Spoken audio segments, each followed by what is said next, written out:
so good. I've been drinking my beer. Hey, how you doing there? Hi there. I'm Doug. How are you? That's good to hear. My name's Doug Lackey, veteran columnist and podcaster with Wrestleview.com. I co-host Wrestleview Live alongside Adam Martin, editor-in-chief of Wrestleview.com, where we cover every WWE pay-per-view and occasionally NXT pay-per-view event. We will be covering WWE's Money in the Bank this coming Sunday, live here. Well, maybe not here. If you're watching on YouTube, here. If you're on Twitch, not so much here. It'd be on YouTube. But anyway, going to be covering Money in the Bank, but that's going to be for Wrestleview Live. Right now, this is Wrestleview Weekly, where we cover the red and blue shows, going over the past week's news. Also going to revisit the WWE Milk Carton, who has not been on TV for a very long time. And also we got Match of the Night. Is a very, very interesting one. And kind of goes alongside news that came out earlier in the week regarding Adam Cole, the NXT North American champion. He will be defending his title against some guy named Walter. All capital letters Walter. I've never seen the guy, never heard of the guy. But apparently he had a 5-star match rated by Dark Overlord Meltzer against some guy named Zack Sabre Jr. We are not going to watch that match because I couldn't find that match. So instead, we're going to watch a match involving those two that happened earlier this year in January with the Evolve promotion. And so that's what we're going to go watch, is watch this Joker named Walter. Never heard of him. I'm really, really curious about this one. So yeah, that's what we're going to be watching. Also going to be predicting, though, the matches with the NXT pay-per-view, the NXT Takeover show on Saturday, and Money in the Bank. Going to be making our predictions, along with consequences for my predictions, because I'm a man of integrity. People should be held accountable for their actions. So, got to make sure you make your predictions properly. Put a little thought into them. Don't just throw them out there, but also be a little serious with them and don't just predict what you want to predict. What I always do with my predictions is I will make picks that I will call locks. If I get one of my locked picks incorrect, I will do a shot live on camera here next week. What will it be a shot of? Probably tequila. I've got a lot of tequila left over from the margaritas that I've been drinking. So, yeah, I'll be doing some shots of tequila with every pick that I get wrong. So, yeah, I don't know how many locks. I think we'll probably do 4 or 5 locks is what we'll do out of all the matches that are happening this week. But I thought Walter was a Jay Gunham puppet. Kind of sounds like it, but the guy's name is Walter, okay? I looked up a little bit about him. Apparently he's from Austria, so I don't know if it's pronounced Walter or Volta. Like German, like Volta. W pronounced with a V instead. So it might be Volta. But anyway, NXT pay-per-view and the WWE pay-per-view have got 15 matches to pick winners from. And I think, we will make 5 locks out of those. Yes, that is what we will do. But before we get into that, and also before we get into the red and blue shows, I got to say, this has been a long build for the Money in the Bank pay-per-view. And usually when we think of go-home shows for Monday Night Raw and Smackdown Live, you think of them to be pretty tepid.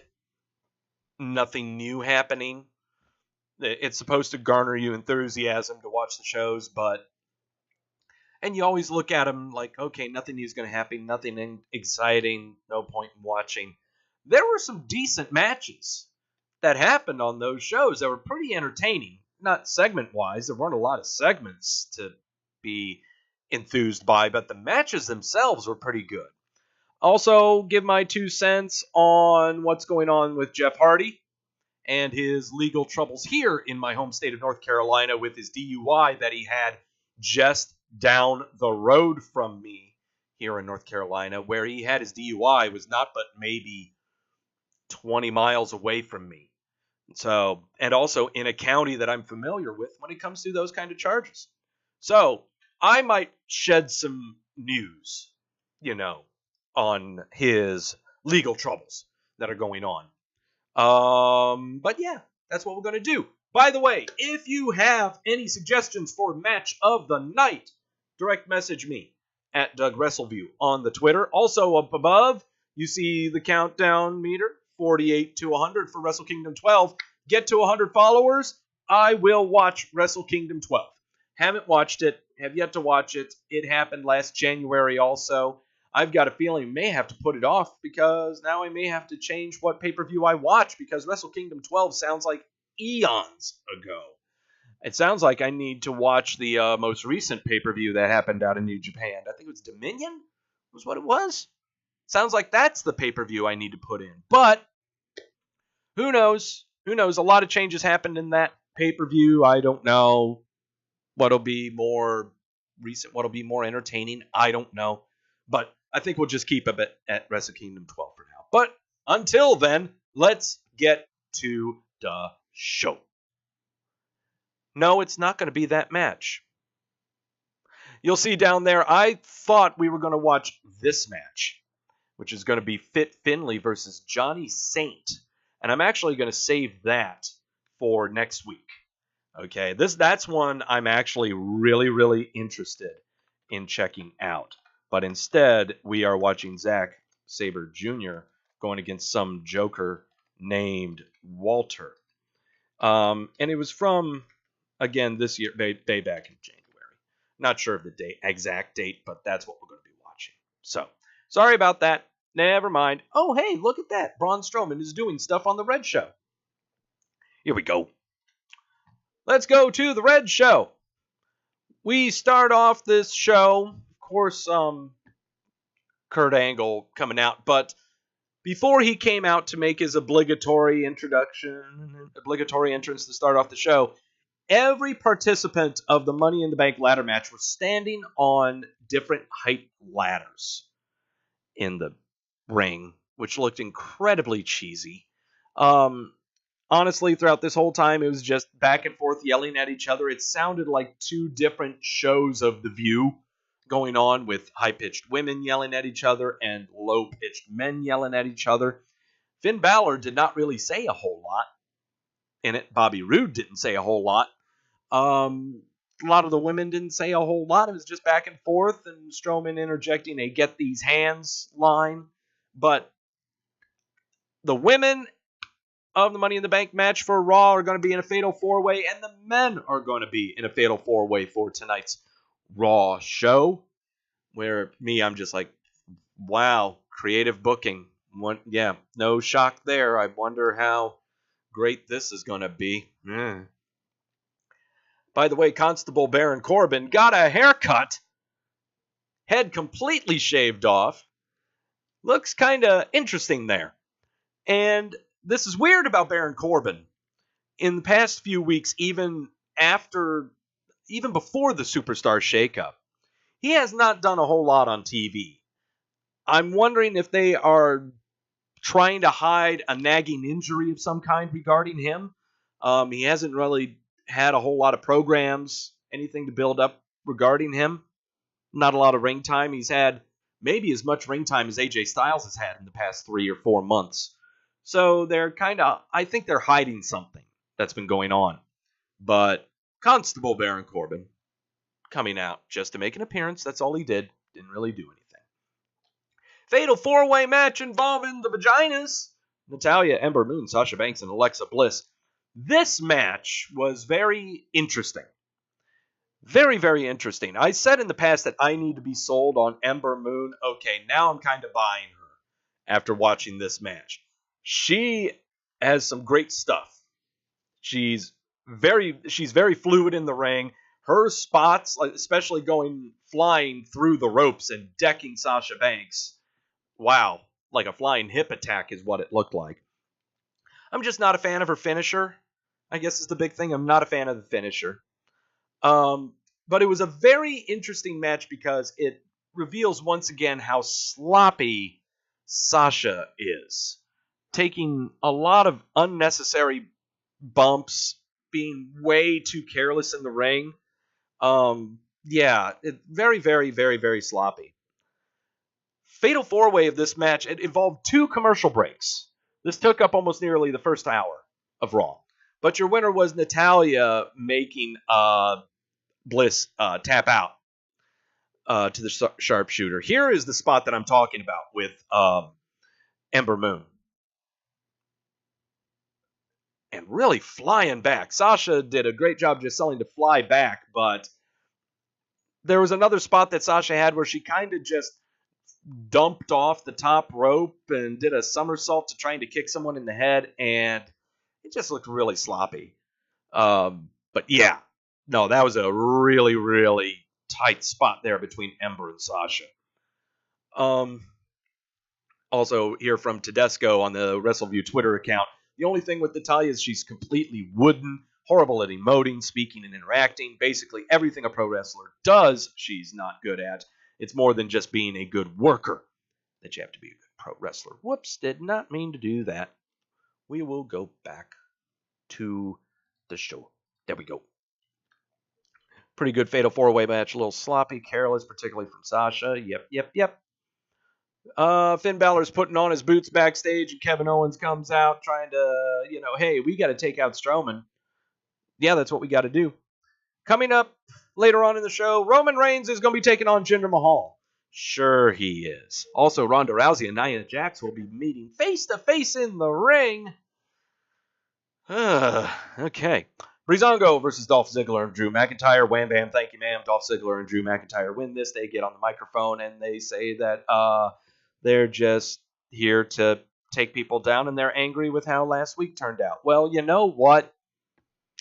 You lost and you're not doing a damn thing. So what am I to think? And here's Drew McIntyre doing strongman things, powerbombing dude on top of another dude. Kind of doing strong things. It's going to be really weird between McIntyre and Ziggler what they're going to do with them throughout the year, in my opinion. Silence was deafening for the tag match. It's not a surprise getting Ziggler and McIntyre over is going to be an uphill battle. Tag team Ziggler listed like Titus Worldwide and the B team are the bottom of the barrel. Who could care about facing them? Who would care about those two facing those teams? Amen. Amen.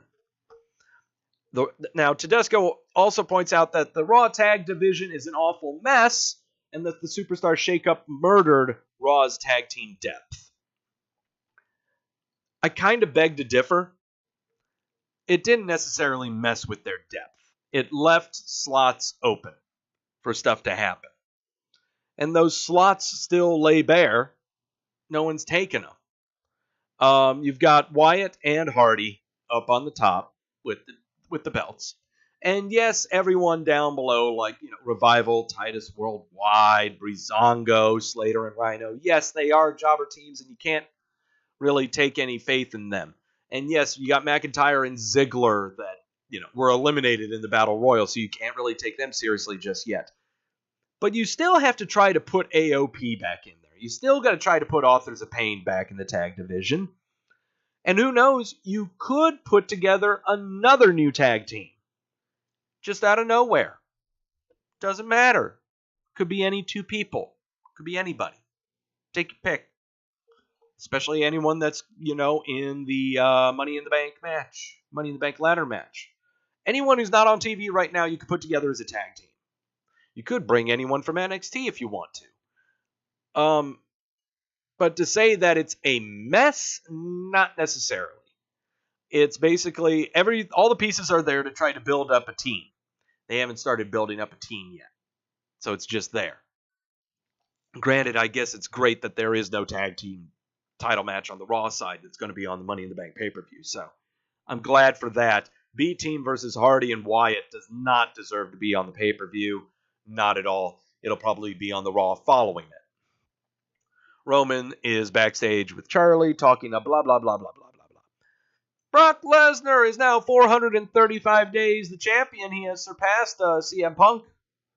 So, everyone is angry about how many title defenses he has. Well, he's had that many because it kind of puts a little more prestige on the title, and also he doesn't show up that much, but you know what? That makes the defenses that more important.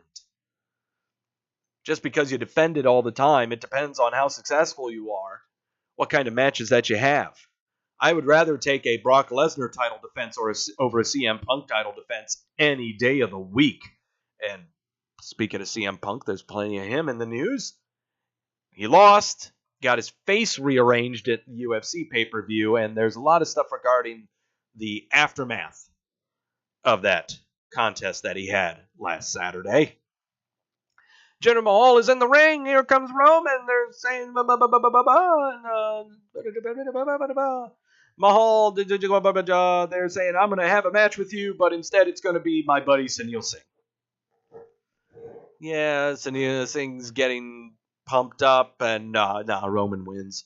Yeah, a little typical bait and switch by the WWE. You knew damn well that wasn't going to be happening. Heath Slater and Rhino versus the B Team. B Team wins. And they're celebrating in the ring, but then the Deleters of Worlds do a little segment saying that what they're doing is wonderful, but then they're going to be eaten and then deleted. Yeah, it's kind of weird. That's really, really weird. Elias is in the ring, performing, singing a nice little song. He's a very good guitar player. He says that he got this custom-made guitar from John Mayer. It's just a nice little spray paint job on a guitar that he's showing off. And out comes Seth Rollins and chases him out of the ring, and he stomps the guitar. So there you go. That's how that was. But it was a great first segment for Monday Night Raw. A lot better than some of the other segments that they've had. Yep, there he is, stomping the guitar. Yeah, there you go. Bayley's music is hitting, and she's on her way to the ring to face Ruby Wyatt of the Wyatt Squad. By the way, backstage, Kevin Owens is talking with Bobby Roode. Hey, we gotta get Strowman out. Your winner in this match was Ruby Riott in a very sloppy match. Ruby Wyatt and the Wyatt Squad take out some spray paint and they brand Bayley, putting a big R on her belly. I guess she's gonna, big R on her belly. Here's a serious question that Tedesco brought up. Why are people taking bumps on the floor in pointless matches? It happens all the time. Bayley just gave Riott a back suplex on the floor in a match no one will remember in 10 minutes. These bumps take a toll, maybe not immediate, but over time, be smart. Amen, amen, amen. However, you've got to do something to try to get everyone's attention. And if that's what you have to do, if that's what you have to resort to, that is on you. There should be other ways that you can get people enthused for your match. Maybe emote. Maybe react to the crowd. Maybe you get them to clap and cheer along with you as you do likewise. It's really, really weird. Dang it, I keep on doing this. Keep on bringing up the Twitter account when I don't really mean to. Seems like Bayley's bad booking is really wearing on the actual performer. Bayley has had quite a few botches the last few weeks. She's not looking sharp at all. A few bad spots in this one. Poor match Wyatt Squad branded her after, which isn't good for the Bayley brand. No, not at all. No. Once again, very sloppy match. Just stay away from it. And right now, I'm just really confused of what Liv Morgan and Sarah Morgan, Liv Logan, what their purpose is, except for I guess they're really just there to be the henchmen for Ruby Wyatt. Or just be there to have 6 women matches just to fill in time and have people on TV so you remember who they are. Face to face with Ronda Rousey and Nia Jax. Angry faces. Ronda standing up. She attacks Nia. And then they both kind of roll around on the floor. They keep on doing stuff, rolling around. Jax headbutted her. And then teased her to go for the armbar. Jax tries to fight out of the armbar. Rousey keeps trying and gets Jax to tap out during this tussle. It was an okay segment. But it's really, I don't know. This match is going to be scary to watch. This match for the title on Money in the Bank is going to be very awkward and very weird to watch. It's going to be Rousey's first singles match on live television. She has had plenty of matches on tour, but not a singles match. yeah, it's going to be very, very, very, very interesting. It's going to be. I think the pacing is going to be slow as hell. It's going to be a lot of her getting beat up by Jax. But we'll talk about what the prediction of the match will be later. Kurt Hawkins is backstage, watches No Way Jose's conga line go past him, but he's got a match with No Way Jose later on. And by the way, here's the match. No Way Jose is in the ring. Hawkins' entrance plays twice. He doesn't show up, but then suddenly he gets from behind No Way Jose, attacks him. Apparently, he was dressed up as a member of the conga line. But nope, No Way Jose gets him with a knockout punch. Hawkins' streak is now 201. What are you going to do? It was fun. No fun, stupid stuff. Finn and Bobby Wood are backstage, talk about if they can trust Kevin Owens. And we've got another horrible segment involving Bobby Lashley and Sami Zayn. I am not going to linger on this one. Tedesco says it's not the worst segment they've had, not great by any stretch of the imagination, but I take solace in knowing that this is it. They're having their match on Sunday. Lashley will end him convincingly, and that'll be that. No more of these segments, right? Right? We can only hope. We can only hope. Finally, Kevin, Bobby, and Finn are backstage. They're all talking. Then Braun comes up and interrupts them and says, "Why don't you three just team up on me? Just do it." Fatal 4-Way. This was a fun one. Very, very fun one because they do all end up teaming up on him. Kevin Owens inevitably does a frog splash on him through the announcer's table. Fun stuff. But of course, Braun is going to get back into the ring and run some laps. I love that spot. Love it, love it, love it, love it. I got a feeling he will be doing that at Money in the Bank, but he's going to be taking a ladder to the face when he does it.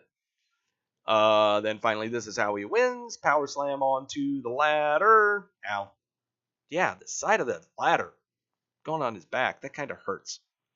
But yeah, very good Fatal 4-Way and lots of action. Strowman continues to be built as an unstoppable monster. If he isn't facing Lesnar, I don't know why they'd build him up so strong. Hopefully it's not for Reigns to beat next month or something. Overall, it was a decent go-home show. It was a decent go-home show. There was nothing, again, newsworthy that happened. It was just a good, palate cleanser to get you enthused for Money in the Bank. What'd you think of it? 38% thumbs down, 25% thumbs up, and 37% of the people who just can't choose between creamy or crunchy peanut butter, whether they want to be on top or on the bottom. They all said thumbs in the middle because they do not have a set. Pick a spot. You either like it or you don't like it. Okay, period. That's all I got to say. That's all I got to say about that. On to the Blue Show, which honestly was considerably better than the Red Show, in my opinion. Oh, hey, look, all the vaginas are really happy. Yeah, those are all the vaginas that are going to be on the Money in the Bank pay-per-view. Right there. These four right there in the match, and the delicate one in the center that's showing off more of her midriff than anyone else. Yeah, she's going to be having a title match. So there you go. They're all arguing. The four ladies are arguing in the ring at first, and Paige comes out and says they're going to have a match. So whatever. And lots of other women come out. And, yeah, the Iconics come out and make fun of people. Mandy Rose and Deville come out and make fun of people. And so we're going to have a big old 10-woman tag is what we're going to have to end this show. Excuse me.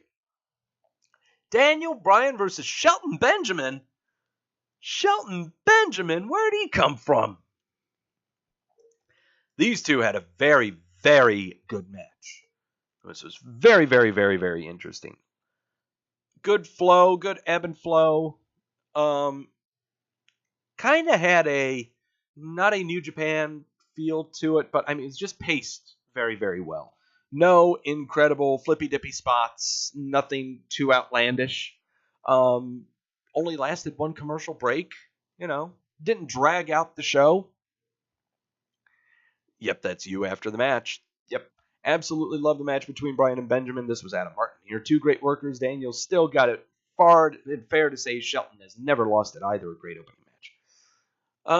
Let's see. We show highlights of Nakamura and Styles backstage. Paige is talking to people. And she bumps into The Miz wearing a referee's shirt, and he wants to be the special ref for Samoa Joe and Rusev. And so she says she's got a great idea. How about you be the ref for Samoa Joe and Rusev's match? Okay. Which sounds fun to me. Let's see. What do we got coming up here? Oh, yeah, look at that. Rusev. Get ready for Rusev Day. And here we go with Rusev and Samoa Joe and The Miz being the ref. This was another fun match. Really, really fun match between Rusev and Samoa Joe. About as much fun as you can imagine. Two tud balls going against each other. Both of them had their trademark spots. Just good stuff. Really good paced match, much like the Daniel Bryan Shelton Benjamin match.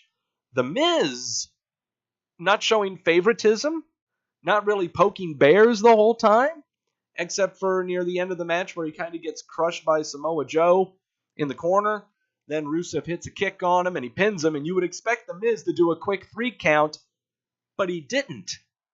He did a pretty steady paced 3 count. And so your winner of the match, Rusev. Yeah, Rusev, the winner of the match. Clean over Samoa Joe. Rusev gets a ladder into the ring. He climbs up to try to get the briefcase to make a point about something, but The Miz pulls him off, hits him with the skull-crushing finale. He goes up and gets the briefcase and blah, blah, blah, blah, blah, blah, blah. Oh, boy. Jeff Hardy versus Shinsuke Nakamura. Jeff Hardy is back after being with his lawyers and talking about what they're all going to do here in this great state regarding his driving privileges. This match, it is what you would expect two men in their near 40s to do. Not a whole lot of action, not a whole lot of high spots. Very slow, incredibly slow. It ends with Nakamura doing fist to dick. Winner by DQ is Jeff Hardy. It was kind of neat to see, because it's a match a lot of people probably were waiting to see. They had dream matches in their mind, but nah, I don't know. To me, it was kind of just something you could chalk up on a bucket list or something. Just say that it happened. Is it something they'll have a lot better later on in the future? Absolutely not. No way now. Renee Young backstage with Big Cass. Big Cass just takes the microphone and shows a carnival sign saying you have to be this tall to get on this ride, and keeps talking about how Daniel Bryan is so short. 10-woman tag. The good girls win. The bad girls don't. Not a terrible main event. No, not at all. It was just what it was. This whole show was really what it was, but it was actually better paced than what Raw was. Way better paced. Two great matches with Bryan and Benjamin, with Rusev and Samoa Joe. They were just really good matches overall. Way better matches than what was on Raw. What did you think of Raw? 73% thumbs up, 7% thumbs down, and 20% of people just don't have a set. Get a set. For the love of God, just get a set. Just choose a side. Just choose a side. Do you? Just choose a side. That's all I'm saying. Those are the red and blue shows to take us home into Money in the Bank.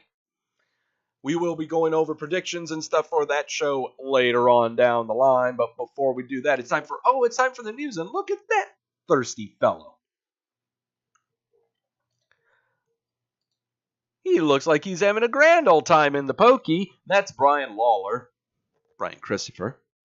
Arrested last Tuesday, 2 Tuesdays ago, after allegedly not paying for a hotel room. According to the police report, Lawler checked into a Hampton Inn with another man named Terry Teague using a company credit card. It was discovered the next day that the credit card used for the hotel room didn't have enough money in it. Lawler and Teague told hotel staff they didn't have money to pay for the room and were then arrested. They reported that the total amount of money owed was just over $800. Wow. Hey, cool girl. Welcome to the show. We're going over the week's pro wrestling news and then going to be watching a match. That match down there in the corner. And also going to be predicting the pay-per-view coming up on Sunday. Lawler has been charged with theft of services. Again, the hotel costs over $800 in Memphis? Holy crap. On a weekday? Jesus Christ. I mean, how long were they staying in this hotel? Like 4 days? 3 days? Jesus Christ. And yeah, look at this sucker. Look at him, man. He's not at all there. But man, $800 for a hotel room. I think the most I've ever paid for a hotel room is around $300. And that was for a weekend. You know, that was for 2 weekend nights. I can't imagine $800 and it's on a Tuesday. Jesus Christ. Here's the reason why you kind of saw me faux pausing my tonight's match. British wrestling legend Johnny Saint has been named WWE's UK General Manager. Now, yes, he's a former wrestler. He's been named the GM.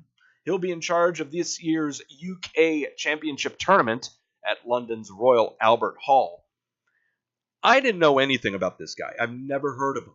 And so I just thought I'd poke around on the interwebs to try to find a match. And I found a match from 1988 involving him and Fit Finlay out of All Star Wrestling. And so I was really curious to check that match out. I think we'll check it out next week, depending on what news comes out and what will make me change my mind, or what you may suggest for me to watch. But I'm very, very curious about Johnny Saint. Never heard of him. Never seen him. But since we're going to be doing a lot of European stuff, I think I need to start dabbling into some European stuff. And hopefully this is what that Walter guy will be doing that I'm going to be watching later on. WWE stock reached another high last Thursday. Oh man, for the third time in under a month, it reached another all-time high of 8 cents short of $63 last Thursday. As of, it looks like, as of the 7th, as of that day, it's been trading at $61.83. Right now, it looks like stock for the company is going to be trading at a decent $60 clip for a while. As more news comes out about their TV deal, is the big one. A lot of stuff to ice over with that TV deal to know what's going on.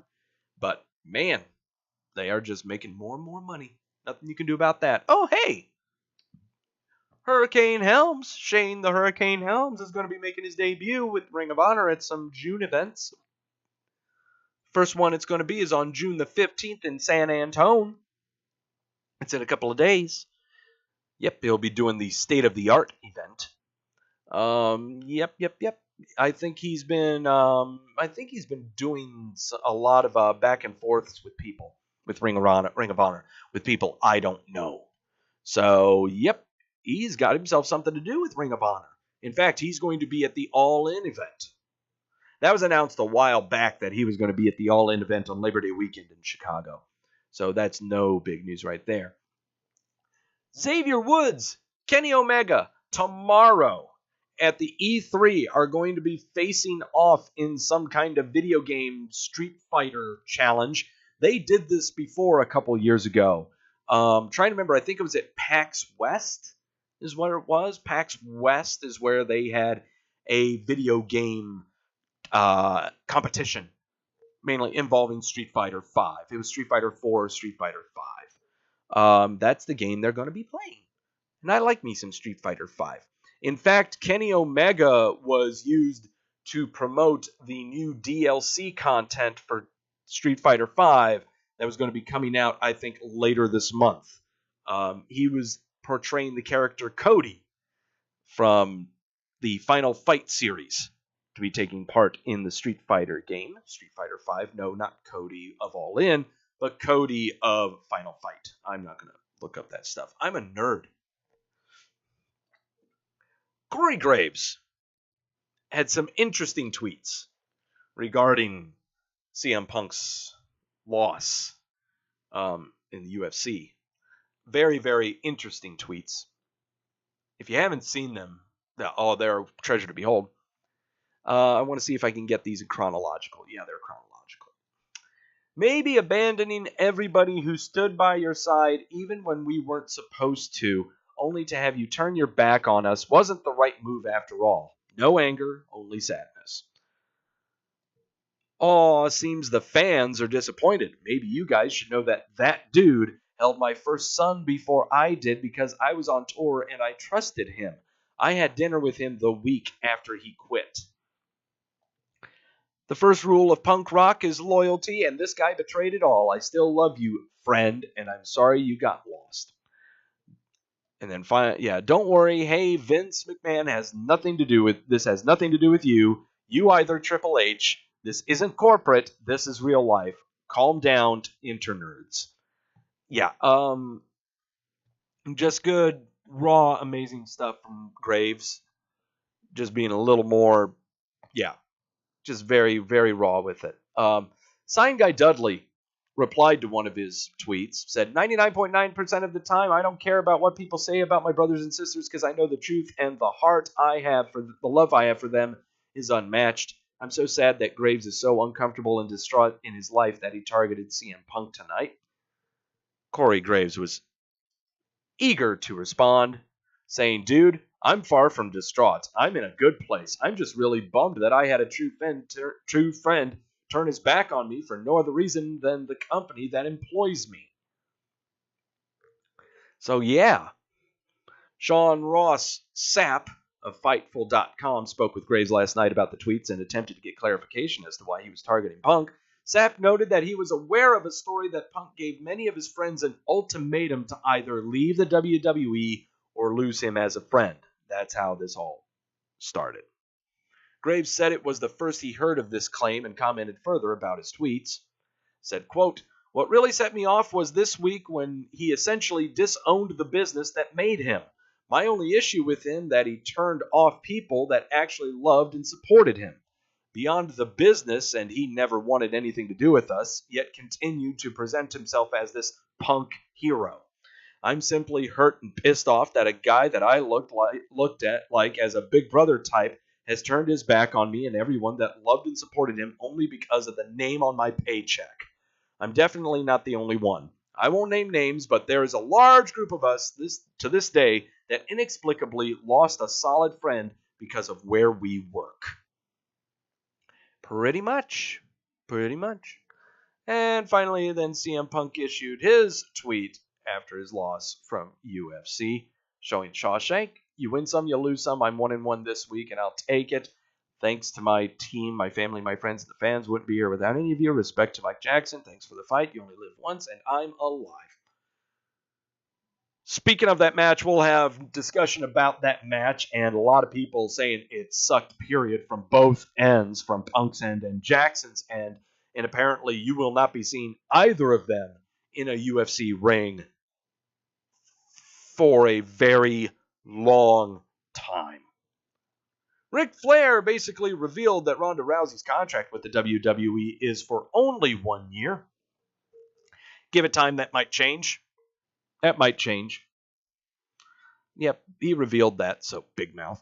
Dana White says the Brock Lesnar's WWE deal is coming up soon. Yeah, we know that. MMAfighting.com featured an article, and Dana White saying Brock's WWE deal is up at the end of the summer, I think, and I know he wants to fight, so I'm sure we'll end up getting that figured out. Let's see, John Jones, a fight, absolutely. There's a lot of options. John Jones is very interested in Brock Lesnar, and Brock is very interested in John Jones. Because drugs. Because they both failed drug tests. That's why they're both interested in them. Over the weekend, not the weekend, but during the tour of Smackdown and while they were in Memphis, Rusev and Lana were robbed in their hotel room. Apparently, Lana's camera was stolen and money was stolen out of Rusev's wallet.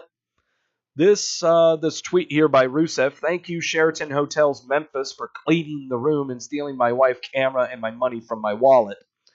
This tweet was immediately followed by Paige completely dismantling Sheraton Hotels, saying that you should never stay there again.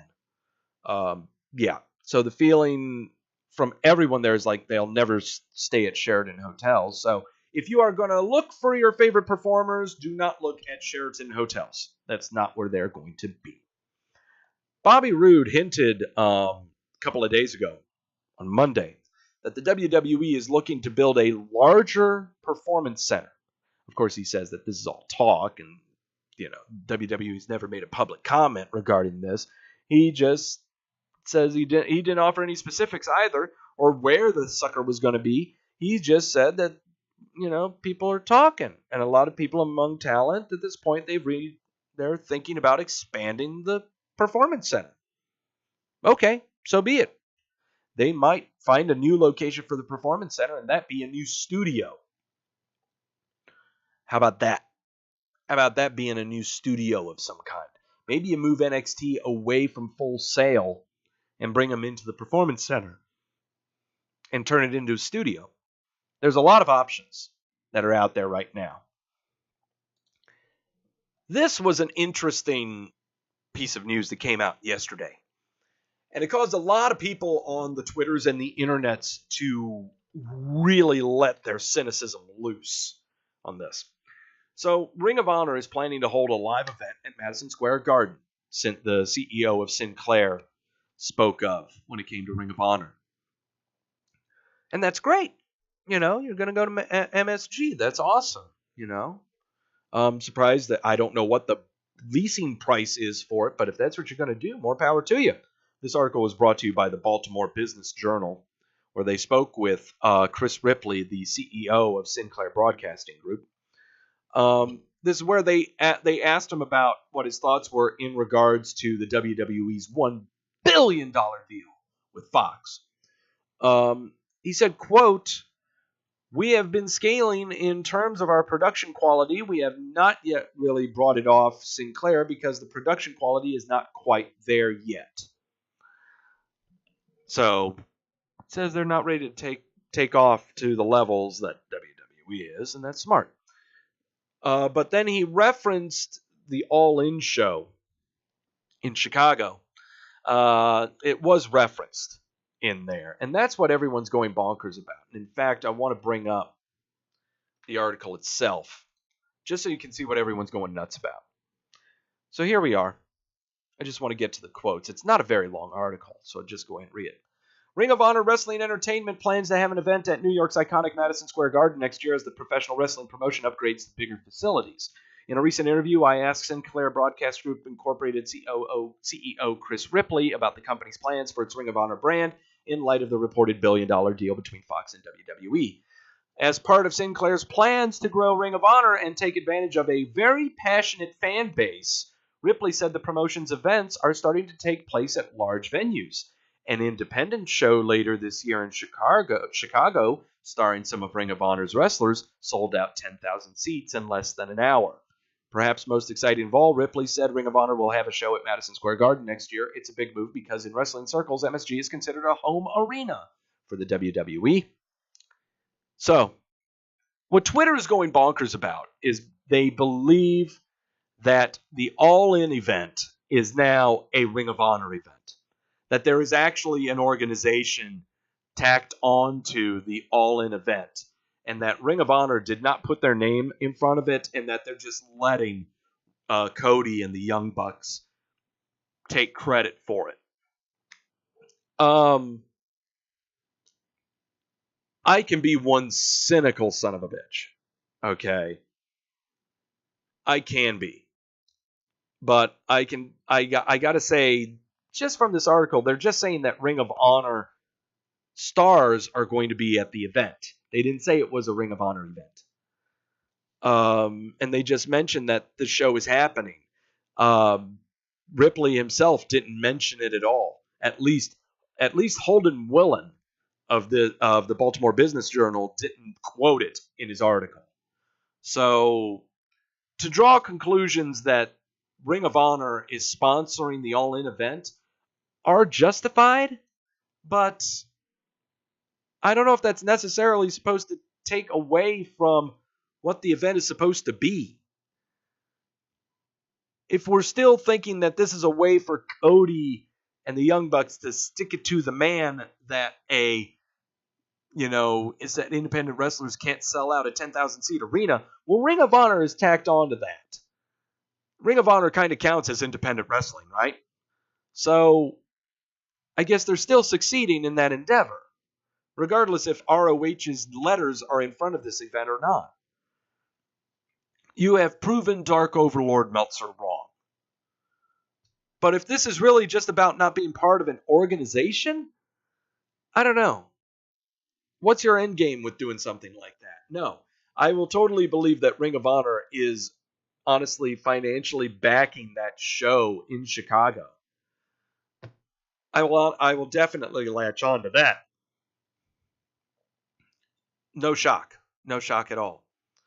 But you shouldn't be so horribly negative about it either.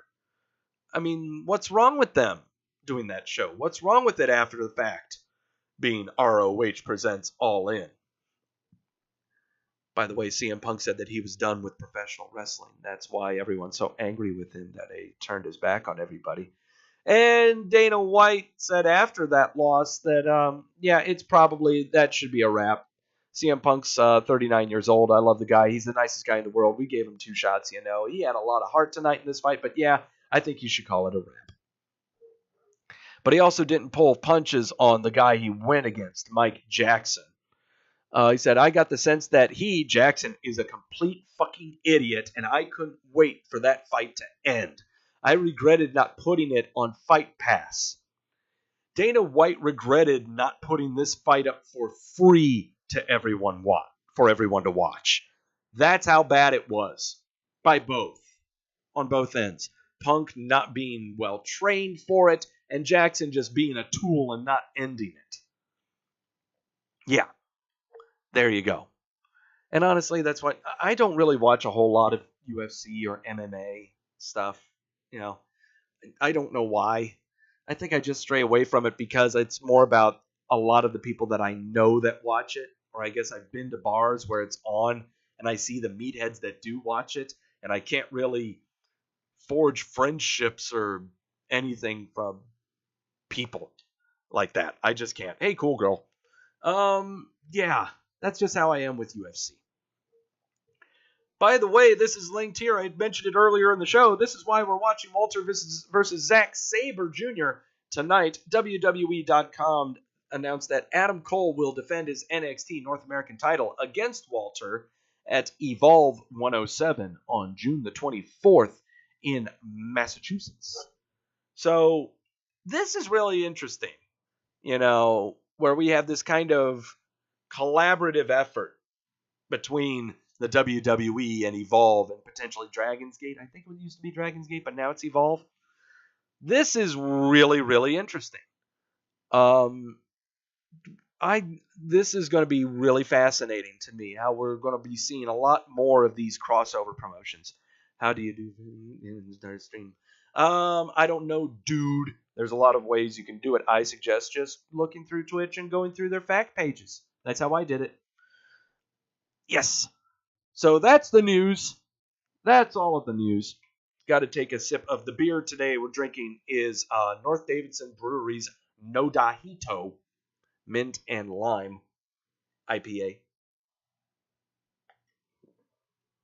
Refreshing and light 5.1 ABV. Yes. What bingo hall did they get? I don't know, but I'm pretty sure that the match what we're watching between Walter and Zack Sabre Jr. is at a bingo hall or an armory of some kind. So, yeah, this one's going to be real interesting to watch. But that's the news. It's time to go over the Milk Carton. The WWE Milk Carton. What is the WWE Milk Carton? Well, actually, before I do that, I'd like to talk about this Joker. Jeff Hardy. Yeah.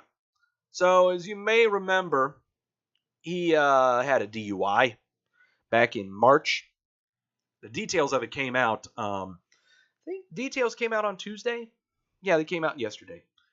From WBTV, that is the CBS affiliate out of Charlotte. Reported that the U.S. champ, he pled guilty Monday to DWI in Cabarrus County, North Carolina, back in March. Cabarrus County is just on the outskirts of Charlotte. It's basically Concord, North Carolina. It's also where Lowe's Motor Speedway is, or it's now Charlotte Motor Speedway. It's essentially when you think of where he had his DUI and all that stuff, think of like what Rosemont is to Chicago.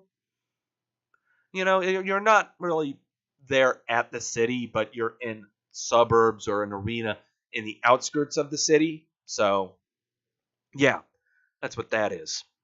Hardy was given a 120-day suspended sentence, fined $300 for court costs, and ordered to complete an assessment, a treatment class, and turn over his driver's license. So, this is what happened with him in the sentencing. Okay, first off, suspended sentence, nothing happening right there. $300 in court fines. Yeah, that's what he's got, but he's also got the lawyer's fees to take care of. So, there's that. He was ordered to complete an assessment. What the assessment is basically just telling someone what he's done. It's an alcoholics assessment to see if you have a problem, is what it is. The treatment class is about 3 or 4 weeks of once a week sitting down with other people who are in the situation that you are and just talking about what your problems are. Is what it is. It's kind of like a really budgeted AA is what it is. You're in the room with a lot of people who are in there for possession, for DUI, public drunkenness, and stuff like that. That's what it is. And you got to turn over his driver's license. Now, you watch out for that. Those lawsuits can come up later. Anything involving the guardrails or any kind of damage he did. The wrestling match is coming up later tonight, dude. The big thing about this is WB-TV indicated the police report showed that Hardy registered a .25 blood alcohol content. .25! Dude! Oh, Christ.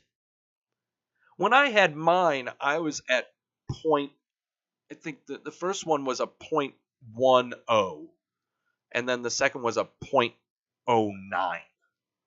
Yeah, it was a .09. According to the arrest report, Hardy ran himself off the highway of Concord Parkway, struck a 105 feet of guardrail before he spun out, stopped in the middle lane, causing an estimated $8,000 in damage to his Cadillac and $5,000 to the guardrail. Oh, man. Jeff Hardy scheduled to face off against Nakamura on Smackdown Live. There's no word of this report to what implications Hardy's plea will have or if he will be punished by the WWE. They haven't made a comment regarding the guilty plea. But here's what I can tell you, what will be happening with him and his driving privileges due to the BAC. Okay? For one, he will not have a license for a year. His license is going to be suspended for a year. Okay? Once he gets his license back, it's going to be a conditional license for upwards of about a year. Yeah, it's going to be upwards of a year. The condition, he's going to have a breathalyzer on his car. Yeah, because of the BAC content. If your BAC is above, I believe, 0.14, I think it's 0.13 or 0.14, something like that. You have to have a breathalyzer on your car. That's for a whole calendar year. Also, on top of that, he's got to pay for the thing being calibrated every month. It has to be checked every month. Okay, and he may have to drive as far from where he lives in Cameron all the way over to Concord to do that. And he has to do it in person. No one else can do it. He has to do it in person. It's either this, the way it's looking really, when it comes to his driving privileges, he may just not drive at all anymore. Have someone else drive you. You got friends. You're fine. It's just seriously, he needs help. A lot of it regarding all kinds of things. And I really think that's one of the big reasons the Hardys came back to the WWE was for help. Especially for this Joker. Especially for this Joker. So, those are my 2 cents on Hardy. My 2 cents on Hardy. So,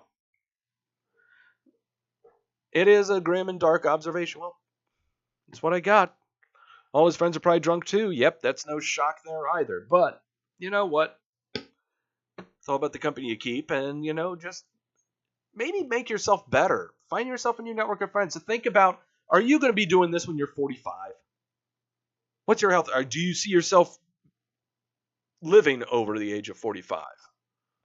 He should be thinking about that right now. I think he and I are the same age. I think. I'm not sure. Anyway, it is time for the milk carton. Yes, time for the milk carton. Milk carton, the WWE Milk Carton. What this is I'm going to be showing you some performers of the WWE that have not been on TV for at least 3 weeks. It's been at least 3 weeks since we've seen these guys. Where in the hell have they been? Okay.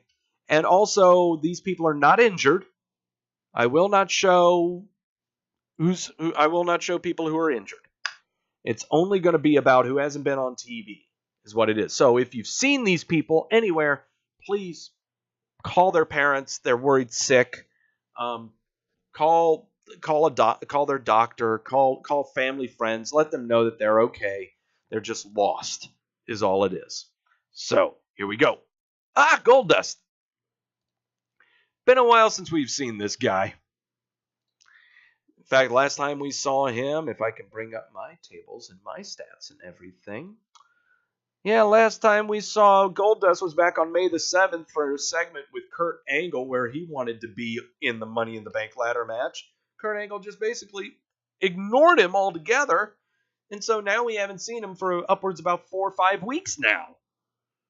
Where the hell has he been?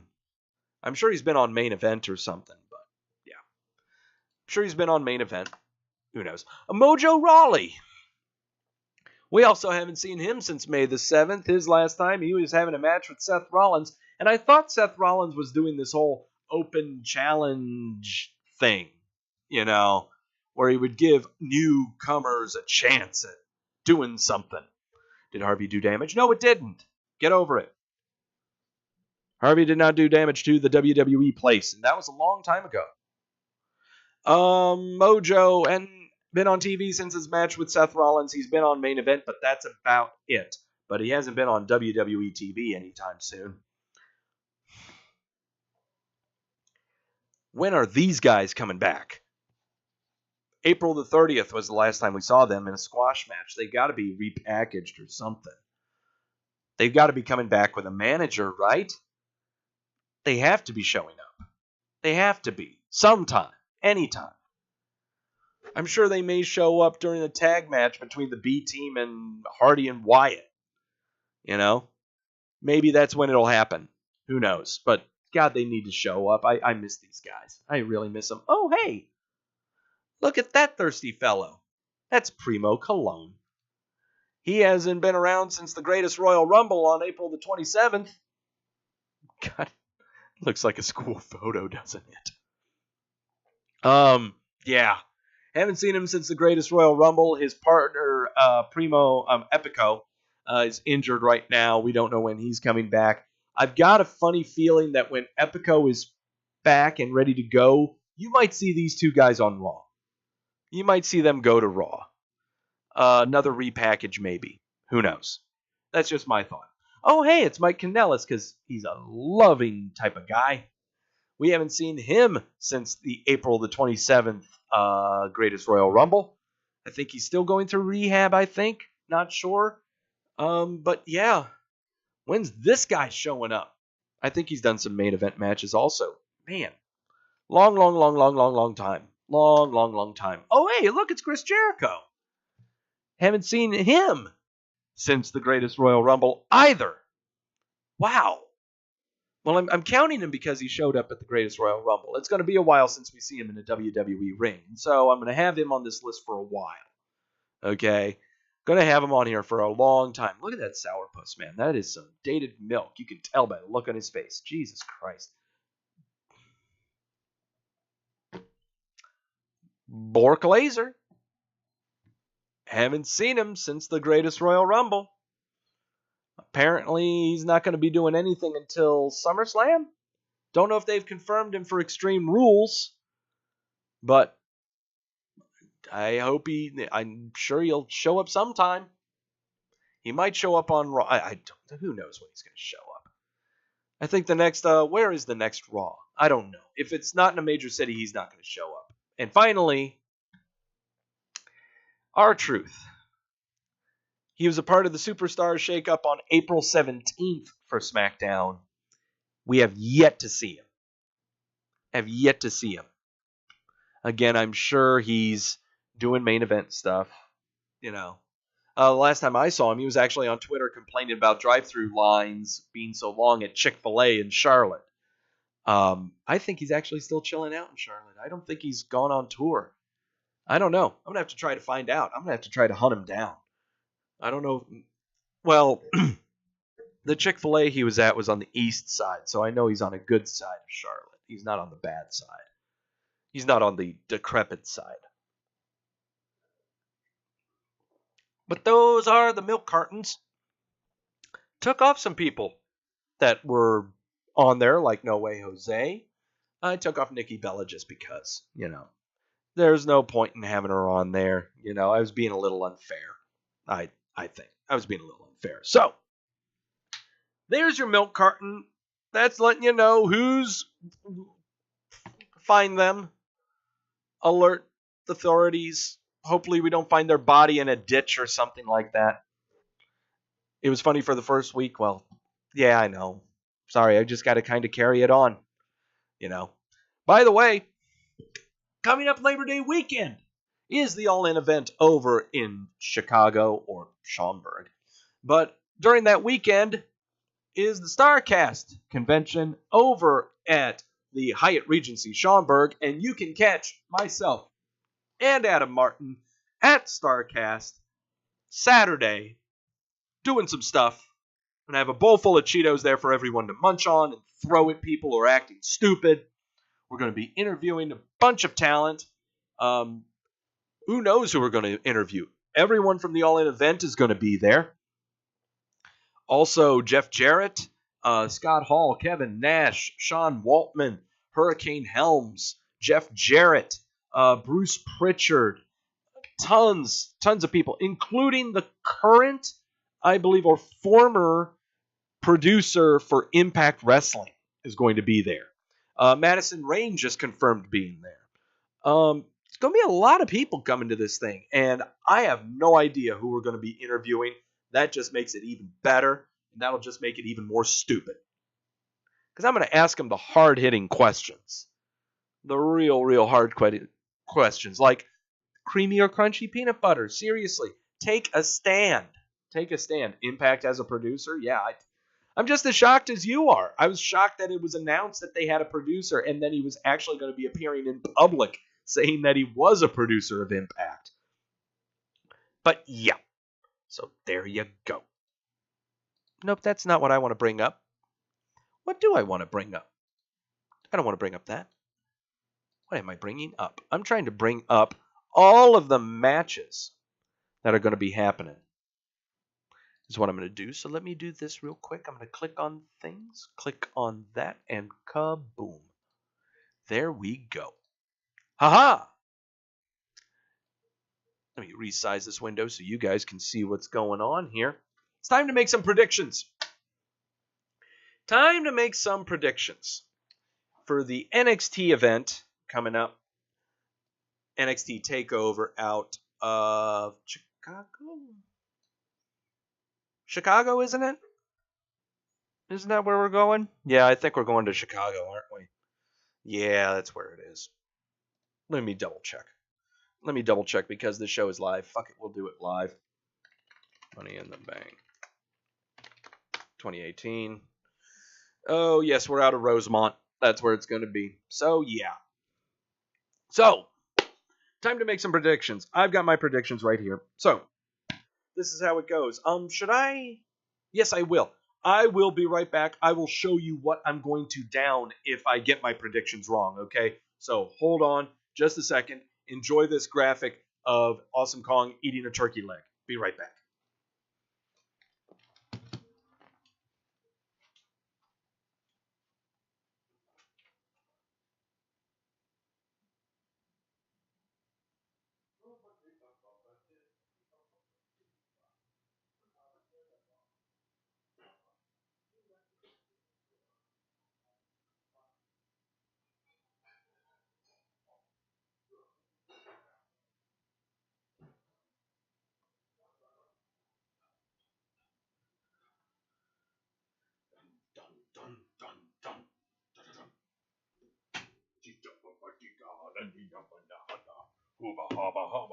This is the song that I sing when I go get alcohol. This is what I sing. Hi, how you doing? So, here's what we're going to be taking shots of. It's a lot of tequila. Well, I had more tequila to drink, so this is almost a brand new bottle. We're going to be taking shots of Luna Azul. It is Luna Azul Blanco. It is 100% de agave. 0.40 by volume. It's very good for tequila. I mean, very good for margaritas. Love me the margaritas. So, this is what we're going to be taking shots of for every lock pick that I get wrong with these pay-per-views. I hold myself to the fire. I hold myself accountable. Unlike other people in the wrestling media, I have integrity. I know when I'm wrong. I don't mind admitting when I'm wrong. But I'm usually right. Yes. Yes, I am. I know the record may not show it right now. Yeah, we're just going to try it. All right. NXT TakeOver Chicago.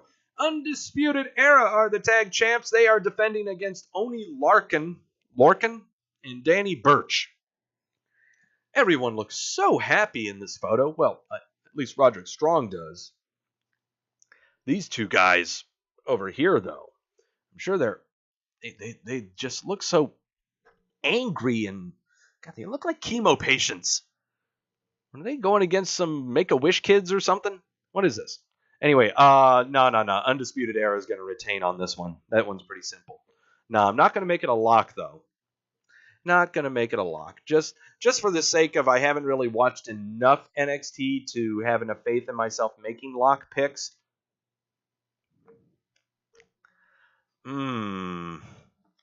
Ricochet versus Velveteen Dream. This is going to be a fun one. This is a match I'm really looking forward to for both involved. I mean, yeah, Ricochet is going to do his flippy flips for no reason whatsoever, but Velveteen is going to put on a show. He's going to do the show of shows. Man. This one I see Ricochet winning by DQ. Velveteen's going to do bad things. Yeah, that's what I see. Yeah, I'll take Ricochet in this one by DQ. I'm going to be doing a lot of picks like that where people are going to win via DQ because I see a lot of dirty finishes happening in both of these shows. Just to prolong storylines. So, yep, I'll take Ricochet in this one. Next up. Shayna Baszler going against Nikki Cross for the NXT Women's title. Nikki Cross looks like she's entranced by something. Like someone is showing her an ice cream cone or something. I don't know. This one was kind of tough, but I kind of see Baszler going over clean in this one. That's just my guess. I really don't see a title change happening for her anytime soon. It's going to be a while. They're wanting to build up Kairi Sane, Lacey Evans. They want to build up too. So right now, I don't see this changing hands. I see Baszler going clean in this one. Seems like a no-brainer to me. A Chicago street fight involving these two guys that have been doing Dark Overlord Dave Meltzer 5-star matches. Johnny Gargano and Tommaso Ciampa in a Chicago street fight. This is a bold one from me. This is a bold one right here. I'm definitely interested in this match. Don't get me wrong. Definitely interested.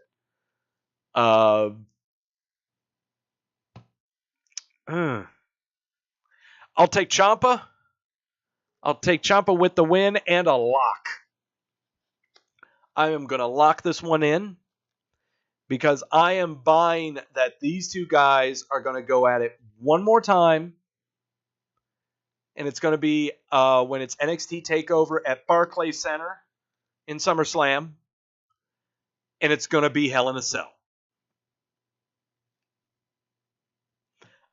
I don't think that sounds far-fetched.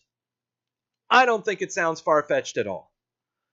NXT has been doing a lot of new types of matches. Like they had the War Games match not long ago. It's a rarity that they have steel cage matches. But I definitely see Ciampa winning this.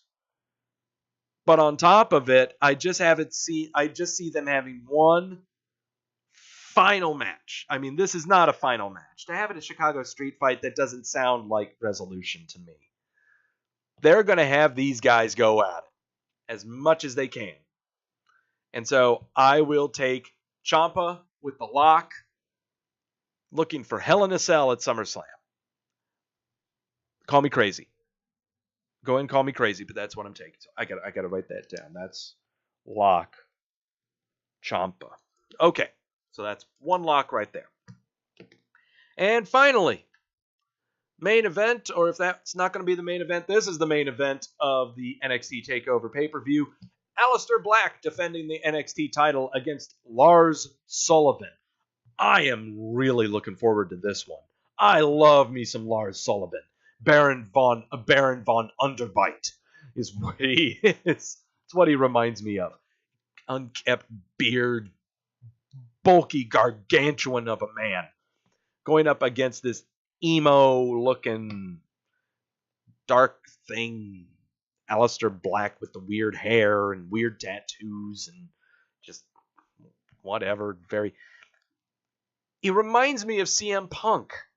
I mean, is that wrong to say? Aleister Black reminds me of CM Punk. Just the look of him. I'm not saying the persona at all, but I'm saying the look, the physicality of him. I mean, that's what he reminds me of. And I see Black being champ for a while. But man, I love me some Lars Sullivan. I wish he would win this. I really wish he would. But no, I can't do it.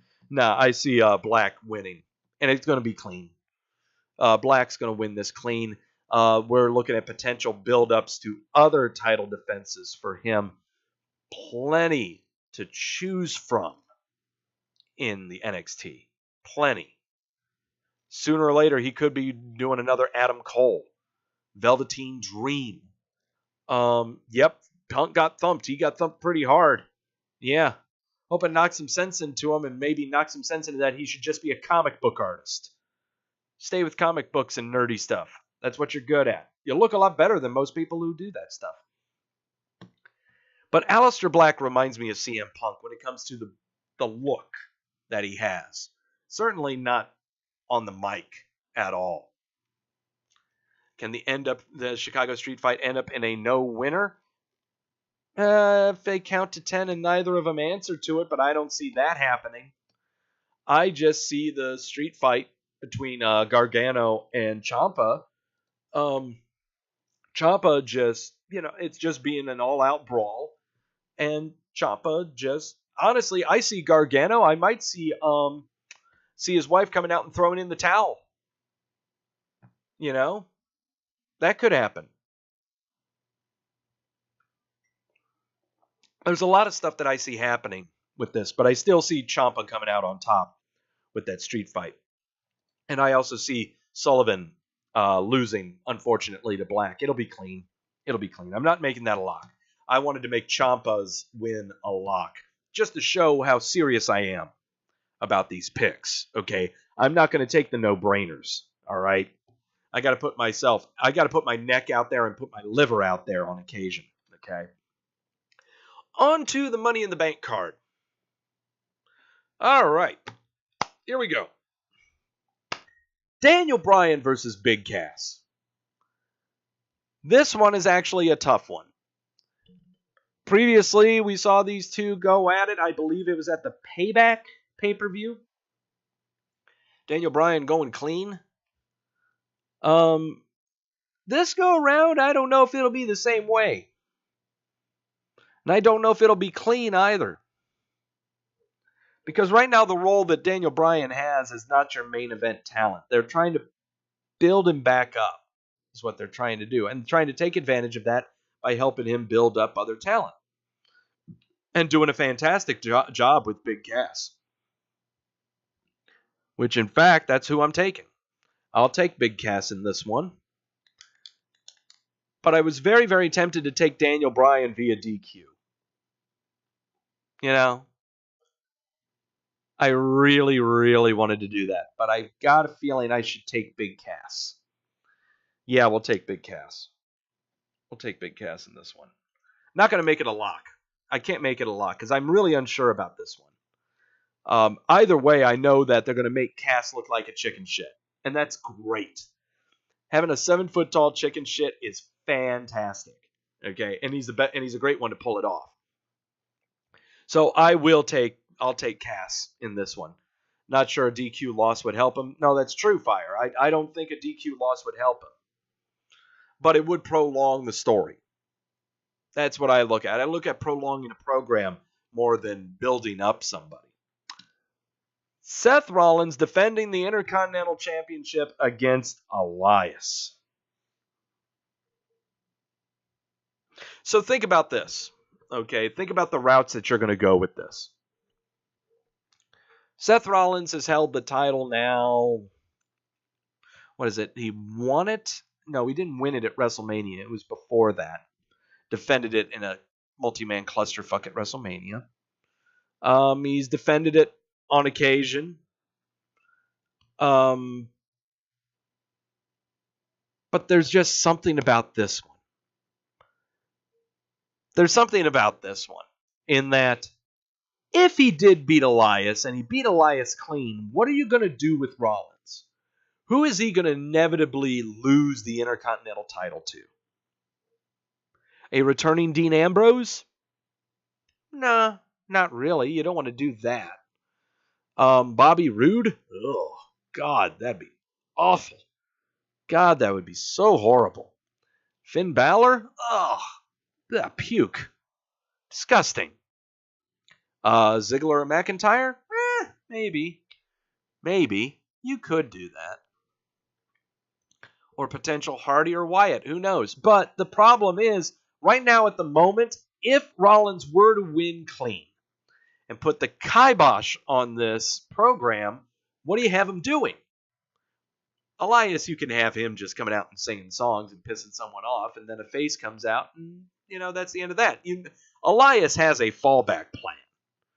Rollins doesn't. I have no idea with this. Well, actually, I do. No, I do. If you've got nothing going on with Rollins, you want to prolong the program with him and Elias. And it's been fun. It's been fun with their segments. Seth is very hot right now. He's had some very good matches. He is becoming the workhorse. He is the workhorse of Raw. Workhorse of WWE almost, but he's the workhorse of Raw. So you want to take advantage of that. So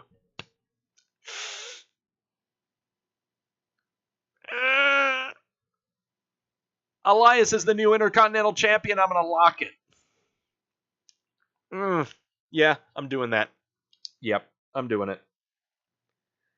I'll take Elias with champ. I take Elias with the win, locking it. Okay? Whether he wins the title or not, it doesn't matter. I have him winning. Okay? Prolong the program. If Elias has the title, so be it. That means you're insured a rematch, and Seth can get it back, and then you're insured another match. If he wins dirty, that's fine. You're given another match. Okay? Keep these two going at it for the inevitable return of Dean Ambrose. That's where we see everything take form. That's where things really get interesting.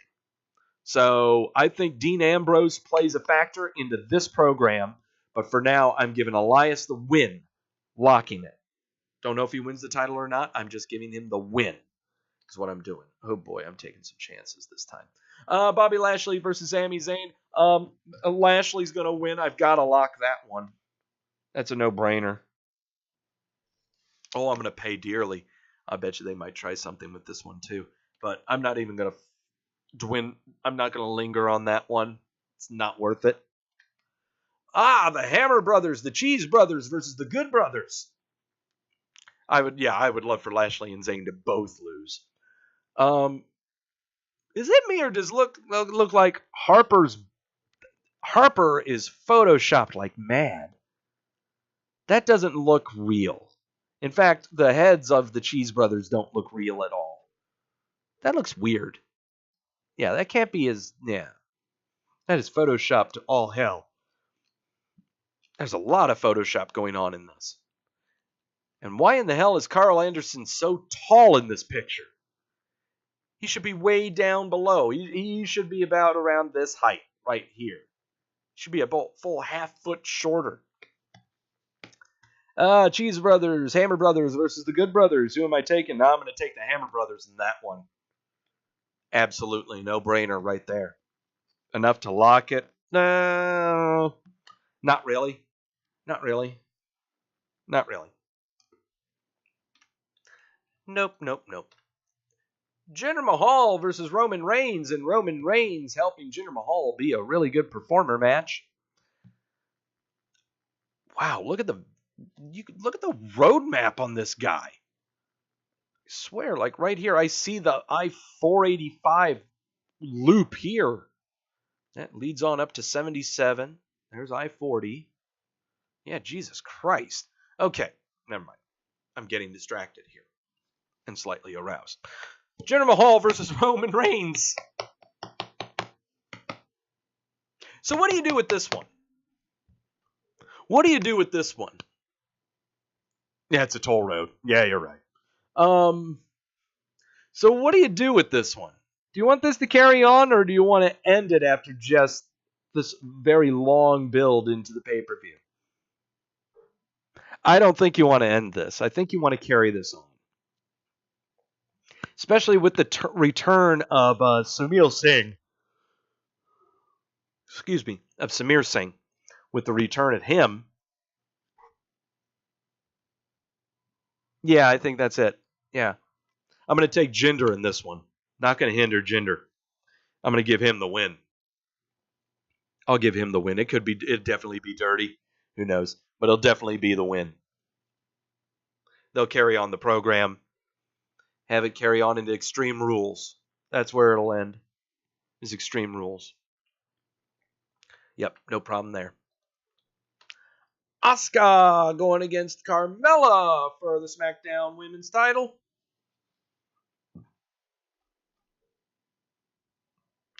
You're crazy to think that Carmella is going to lose this title this quickly. And you're also crazy to come up with a convoluted idea that she's going to become Money in the Bank again. No. That ain't going to happen. Carmella is not losing the title, but Asuka's going to win. I'll give Asuka the win via DQ or via chicanery. And I'm looking at what the other matches are. I give Asuka the win and I'll lock it. Yep, we're going to lock down Asuka. Yep, I've only got one more lock. So right now we're at 4 shots. We've got one more shot to give. Ellsworth coming to help. There have been a lot of rumors involving Ellsworth coming back, and I'm kind of... That's why I'm saying Asuka with the win via DQ, because that might happen, but I'm not counting on it. I'm just counting on chicanery. I'm counting on shenanigans, is what I'm looking at. I definitely see this program. This can go on for another month, another 2 months. Extreme Rules comes up with the next pay-per-view. They could change it into him being in a Shark Tank. You know? Who knows? But that's what I'm seeing. Excuse me. So, Asuka with the lock on that one. Oh, boy. Okay. Angry Miz Girl versus Nia Jax for the Raw Women's title. Just like I said before, you are also high and completely conspiracy driven if you think Ronda Rousey's going to be the champion already. No. That ain't happening either. Same thing's going to happen here. Rousey's going to win via DQ. Nia Jax is going to do everything she can to keep that title. Yeah, this ain't going to be a clean match at all, not by a long shot.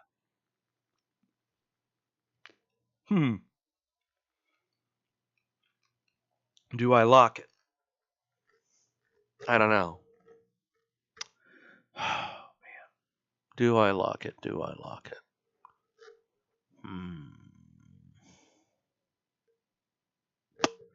Huh. Yeah, I'll lock it.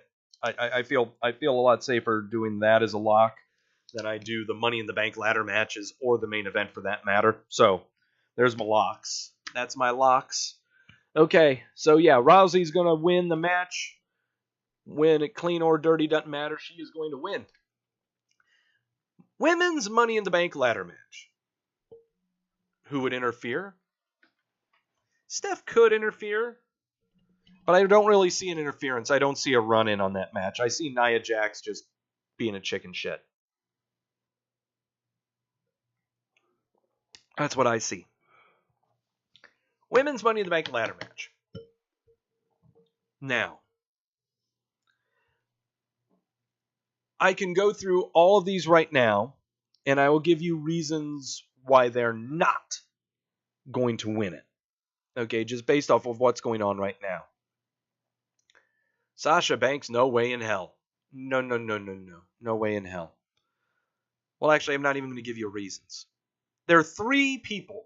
There are three women in this match that I'm looking at. There are three women I'm looking at that could probably win this. Okay. Lana, Natalya, or Becky Lynch. One of those three.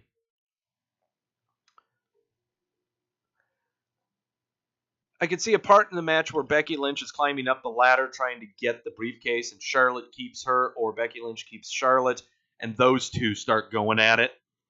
You're going to see a very, very long program involving Charlotte and Becky Lynch. It's going to be very, very long.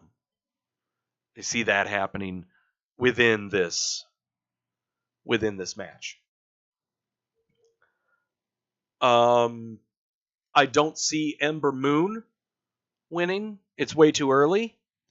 In fact, I see her having programs with Sasha Banks at one point, and even Alexa Bliss for that matter. Naomi right now is in limbo. She's out there floating around like space junk right now. It looked like she was inevitably going to be having a program with Lana, where I don't know. So that kind of leaves out in the open Natalya. And I'm buying Natalya winning Money in the Bank. For the sole reason that when Ronda Rousey inevitably becomes WWE the Raw Women's Champion, she immediately cashes in on her and takes the title away from her, leading to a great pay-per-view match involving those two. Great match by their own definitions, not mine. But that's kind of what I'm forecasting here. I see programs involving Charlotte and Becky, Ember and Alexa. Naomi is space junk or going against Lana. Sasha is still doing her stupid shit with Bayley. So that leaves Natalya. Right? Process of elimination. This is a Sudoku puzzle. I'll take Natalya. I don't like it. She is completely cardboard, but it's for future's sake why we're picking her. It's for the armchair booker that I am and forecasting the future. That's why we're doing this. That's why. So we're going to take that same process and take that into the men's Money in the Bank ladder match.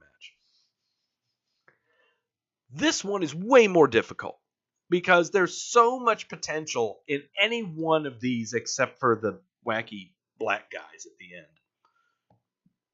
On why you could have any one of these guys except for them win the Money in the Bank contract. Strike the New Day out of this. Strike the New Day out of it. And actually, Fire, I'd agree with you too. I can see Lana winning the briefcase and failing to cash in just because she does it so awkwardly or picks the wrong point to do it. Picks to do it when Asuka becomes champion. Something like that. But you can make a case for any one of these 7 guys to have that briefcase. Finn Balor. Brock Lesnar stays as champion, and he has a hell of a match against Strowman or Reigns or whoever. He's gassed out. He comes out and cashes it in and gets back what he's never lost. Rusev, playing the popular card. You can absolutely see him overtaking anyone on the SmackDown roster who would be WWE champion. You could see him taking out AJ Styles. He's beating him. You could see him take out Nakamura. You could see that. That's absolutely viable. The Miz, oh my God. The storylines are aplenty. The forecasting is incredible by what you can do with The Miz. You have The Miz win Money in the Bank. Somehow later on down the line, Daniel Bryan is built up enough to where he goes up against AJ Styles, or goes up against Nakamura, or goes up against someone who's the title. He wins the title. Miz cashes in on him. WrestleMania. WrestleMania right there. Miz, Daniel Bryan for the WWE title. God, yes. That's how you would do it. It sounds great, but it's way too much work to do. Way too much work to do. Braun Strowman, complete no-brainer. With how they've been building him the past weeks, no freaking brainer. And you can absolutely see him destroying Lesnar after any kind of match Lesnar would be in to become champion, to get the strap off of him. But that's the key, is that if you take a Raw performer winning the suitcase, you have to count on them taking the case away from Lesnar and it being viable. With Lesnar's contract coming up soon, it has to be someone viable. That's why it's really sketchy for me to believe that Bobby Roode or Kevin Owens would get the briefcase. Though the implications are there. You could see Reigns getting the briefcase and then Reigns winning the title and either one of those two coming out and taking out Reigns just like Sheamus did back then. The dark horse in all of it is Samoa Joe, and even though they've been painting him as a monster on SmackDown like Strowman to Raw, it's hard to believe that he would be considered the dark horse in this match. But he is, and the implications of him having the briefcase are phenomenal as well. Phenomenal being that if AJ Styles retains, him running out and cashing in, fantastic. You have got a great program built up for AJ and Samoa Joe to take you for as ever long as you need it to take you. Every one of these performers, except for the wacky black guys, have a case to win this title. Have a chance to win this title. Do I follow my heart and go with the ones that I have painted so much of a web around, like The Miz or Samoa Joe or Finn Balor? Do I do that? Or do I go with my brain and go with the one that just seems so simple? It's simple. You take the simple one. That's Strowman. I'll take Strowman in this. Not locking. That's the thing. I had to get rid of all my locks before the Money in the Bank matches came up. I will take Strowman in this one. It would not shock me if anyone else won it. If the New Day wins this is weird. Okay? And I really have a feeling it's going to be the entire New Day in this match. We don't know which one it's going to be until we see one of them actively get the briefcase. So that's what we got. So I've got Strowman winning the men's. I've got Natalya winning the women's. And finally, main event. God, that's a weird picture of Nakamura. AJ Styles, Shinsuke Nakamura, last man standing match. Or as I would also like to think of it, and Grash has been thinking about it in the chat room, is the first one to dick punch the other wins the title. The fist to dick match.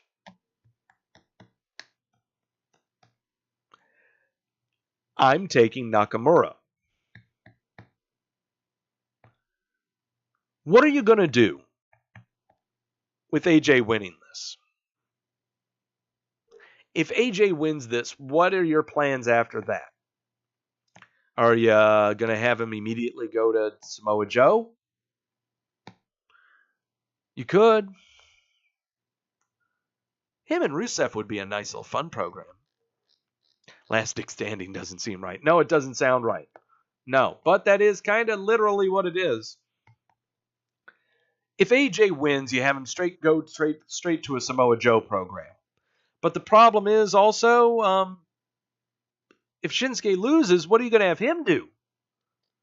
Wow, you've destroyed him. You've eviscerated him. What are you going to do with him? Could have him go after Jeff Hardy, but you've already had that. The next pay-per-view is Extreme Rules. Wouldn't it be great to have another stipulation match between these two? I don't think this is the blow-off. I don't think this is resolved. I really think this goes one more match. There's going to be another stipulation. I really think this goes for another match. And in that other match, you're going to see a run-in of some kind. Or you may see a run-in in this match involving a Samoa Joe. But right now, I'm taking Nakamura to win the title. Not going to be any double count-outs. I can't see that happening. If a double count-out does happen, you're going to see Paige or Shane McMahon walk out. Tell it to go on. But no. No, take Nakamura in this one. He's going to have the title. I'm taking a lot of chances with these picks. I've got 2 title changes. You know. You could absolutely do a double low blow callback. Absolutely. Yeah. I don't see why not. I guess my thing is someone can interfere in this match. And I'm staring at Samoa Joe. Staring at Samoa Joe interfering. Randy Orton's still out. He's not going to be coming back. Yeah, that's what I'm looking at. So, there's my picks. 15 picks, 5 locks, and a whole lot of fear in that bottle. I am really, really scared of that bottle. So, whew, all right. Those are the picks, and now it is time for match of the night. Tonight's match of the night. I'm going to bring this up. No, that's not match of the night. Where's my match of the night? Oh, wow, I've got to find it. No, wait, there it is. There it is. Let me bring this up real quick. There we go. There's the match of the night. There we go. Tonight's match of the night.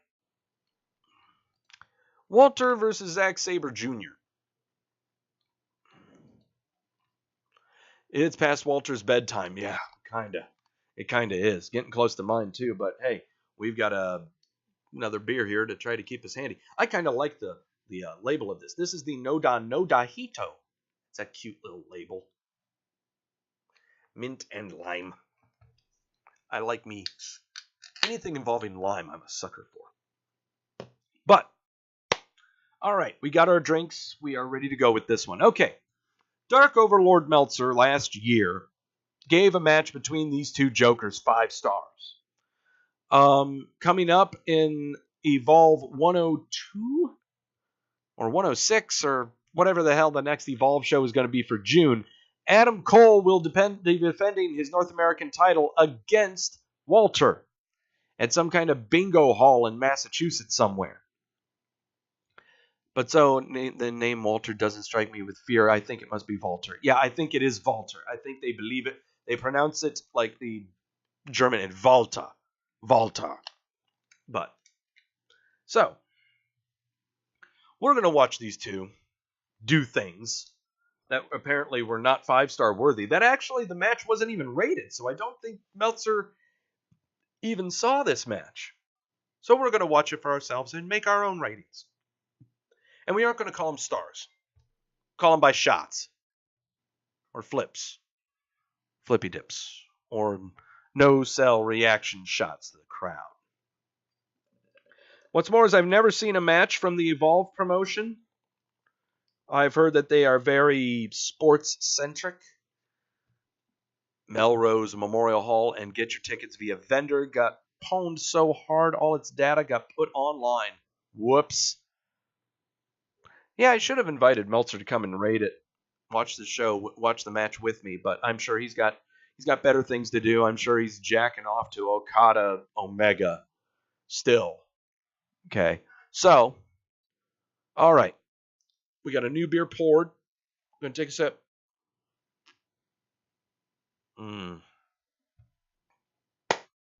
All right. 22 minutes of buffoonery, maybe, will be the judge of that. It is Zack Sabre Jr. versus some cat named Walter. We'll see how this turns out. Get ready, because here we go.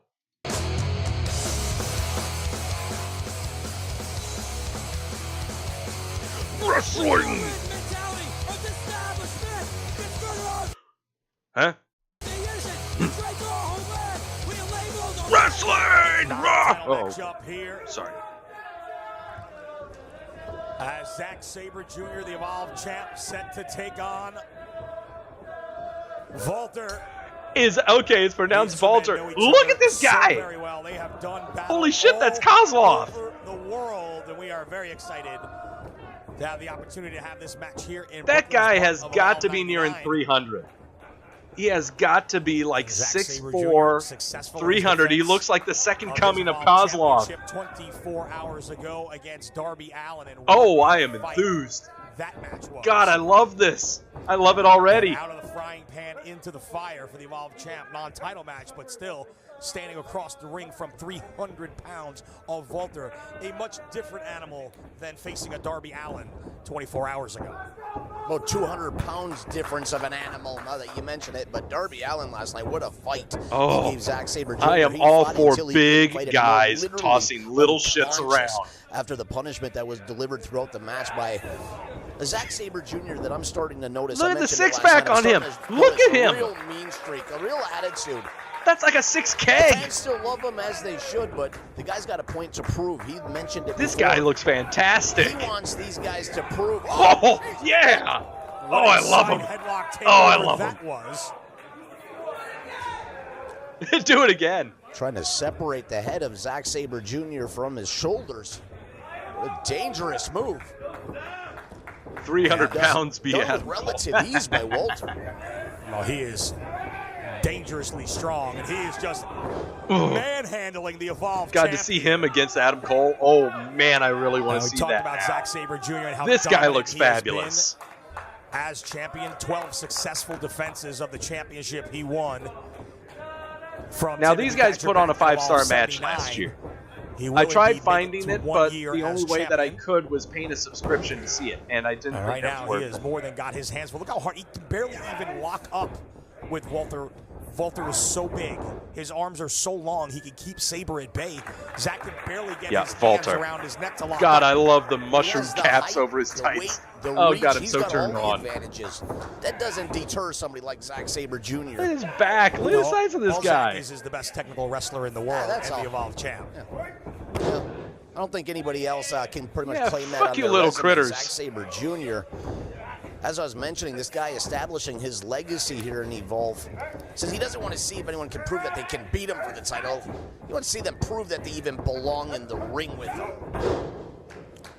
And again, it's Walter just exerting his physical advantage over the Evolved champ here. And that's the question, right? It's like when you look at big fights in boxing, you've got styles that make fights. You've got the puncher versus the boxer. That's kind of what we've got here. We've got the this is over at a high school gym. Raw strength of Walter. Is that a high school gym or an armory? Wrestling ability. There's got to be about Sabre maybe Jr. 100 people there and Sabre maybe at most. In Walter's head a bit there. And Walter is looking for the clean break. Wasn't sure he's going to get it, but he did. And Zack now on his bicycle a little here. Maybe looking to tire the big guy out, having him chase him around a little bit. Good thinking. I mean, again, psychological warfare when it comes to combat sports, very, very important. Zack Sabre Jr. with the cardiovascular edge. Like you said, if he's going to have the big man chase him around, maybe he can wear him down, tire him out just a little bit. That doesn't hurt either as far as you helping. can Oh, my take out the legs. Oh. Going downstairs again, trying that back heel trip. But oh, what a bridge from Walter. That's 300 pounds for those of you who don't speak metric at home with 135 kilos. That's 297 plus pounds. And now another close to 190 for those of you who don't speak stone. That looks slightly erotic. I don't speak either. And Walter holding Zack Sabre Jr. as well as his own weight there. And now Zack with the bridge. Nah, that's not gonna work, mate. Oh, you gotta be kidding me. The strength of the neck of Zack Sabre Jr. on display. That was a little erotic, too. Caught Walter by surprise there. Man, that has to be like getting hit with a sledgehammer. I've never been hit with a sledgehammer, but I could imagine that's exactly what it would feel like. You heard the contact. The thud again across the chest of Zack Sabre. I'm not buying anything that Zack is doing right Dangerous now. job by Walter. Cover and barely a 1 count. And Oh, slapping the Hey, taste what the out of fuck? his mouth. wow. It's a receipt for his troubles. Keep the change. that was good. Oh! He knocked out Riddle with that same kick after their matchup in Melrose at Evolve 97. Oh, what a Just slam. tossing him. There's nothing fancy about that. That is just a large, large man throwing another man against his will. Walter and his partner Timothy Thatcher together here in Evolve, but as Walter is showing in here with Zack Sabre Jr., two of the best singles wrestlers in the world. Walter with those big clubbing fists, swinging wildly but hitting Sabre across the back, but Sabre still maintaining control. And that's exactly what Zack needs to do. Yeah. He stomped on his left arm. Problem is he chops with his right.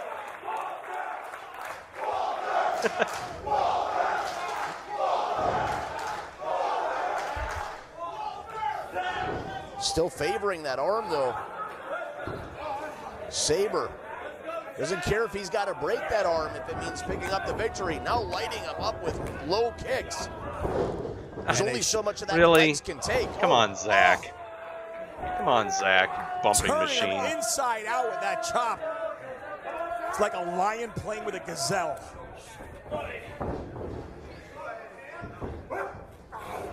And Zack has got to stop trying to trade with this guy. Yeah. Unless his plan is, you know, to allow Walter to punch himself out if he like lives long enough to allow that to happen. I'm sorry, but I love him. If that's what he's going for. I mean, you can call him Last man night it boobs was and make fun of his Darby chest all you want, but I love unconscious him. from Zack That's Sabre part of Jr. his If look. this continues, it's going to be Zack. Oh, there we go. Walter using the ropes. Well, that's the problem for Zack Sabre Jr. with Walter in there against him. When your opponent is 6'5", almost 6'6", they are almost never out of arm's reach of the ropes. And more importantly, you are very rarely out of arm's reach of them. That chest of Zack Sabre Jr. just getting pummeled. Drop back first on the ring apron. Oh, my God. I don't know exactly how much money Zack Sabre Jr. owes Walter. I'd be happy to lend it to him. This is crazy. Walter just Sure, you can call him man boobs. I really don't care. I just love the look of him. Oh, it's fabulous. He's not finished yet. My goodness. But Sabre, undeterred. And that is the one thing you cannot take away from the Evolve champ. He has enormous heart. And he has tremendous Knights of Columbus, yeah. in him at all times. But, man, he is right now just being physically outmatched. I will give Evolve one thing. This is very well produced. And they know. I mean, When you're talking about using the athletes, cams there's on none better than ringside, Zack and they've Sabre got a Jr. hard cam. Oh, slaps Walter They're doing- across the face. Oh, my goodness. This is very well done. Very good Brandon quality. Coley immediately to check on Zack Sabre Jr.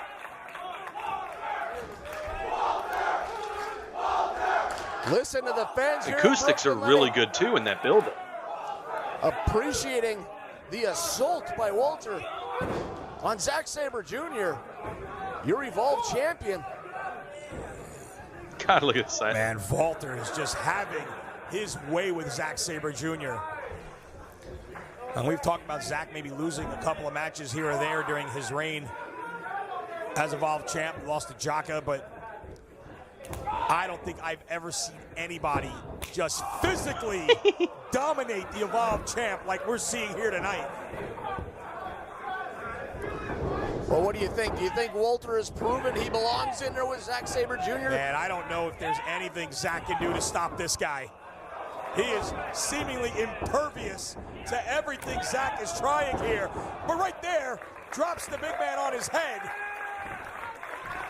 But he can't follow up. How the hell do you follow up after what has been being dished out to Zack Sabre Jr.? But he has stunned Walter, buying him some time. Zack Yeah, Sabre the 5-star Jr. match these two had last year was with Easier said than PWG. done, Lenny, I know. Just remembered. But how many And I did not feel like opportunities paying a do you get subscription fee to see it. when you're facing this monster, Walter? Well, he needs to take advantage. Penalty kick. He beat Ethan Page with a series of penalty kicks in Chicago. Goes for a second, but Walter has had enough of that. Slaps the taste out of Sabre's mouth. But a great counter up kick. Right back to the arm goes Zack. Trying to put him to sleep. Nope. Abdominal stretch. For the octopus here. I don't know if it's a tire the big man out match. I don't know. There haven't been a lot of pinfalls. Referee checking close. Oh, just hip tossed his way free with ease. It's basically what it's trying to Glancing paint blow to. on that kick. Sends Walter to the corner. Head of steam, but Walter shrugs it off. Uppercuts are horrible. Oh! Shotgun drop kick out of the corner. Walter hitting Zack Sabre Jr. with absolutely everything in this match. Zack Sabre showing why he's the champion. Because I'm going to tell you, a lesser man could not take this type of abuse. And what else do you call it at this point other than abuse? And what does that tell you about a Zack Sabre Jr.? He is the Evolve champ. This is a non-title match. He doesn't have to be taking on an athlete the caliber of a Walter. He had a tough title match last night. He could have taken a much easier match here tonight. Just buy his time till his next championship matchup. Here we go. He is out here The proving whole back and himself forth against the very bouye best shit. every single night. That's why he is the Evolve champ. And he is not backing down from Walter, but he may be getting knocked out. Looking for the Gojira clutch here. Sabre in the ropes. Broken. German suplex. Deadlift right there. Butterfly. Butterfly suplex right into a cover. 2.5. Sabre gets the shoulder up. Walter's been like a well-oiled machine in there tonight. Came in clearly with a game plan, and it is working. But he has not finished off the Evolve champ yet. I just love this guy's Walter. look. Man, I can see why they're doing something with him and Adam Cole. Powerbomb countered. Ducks under. Submission predicament here again.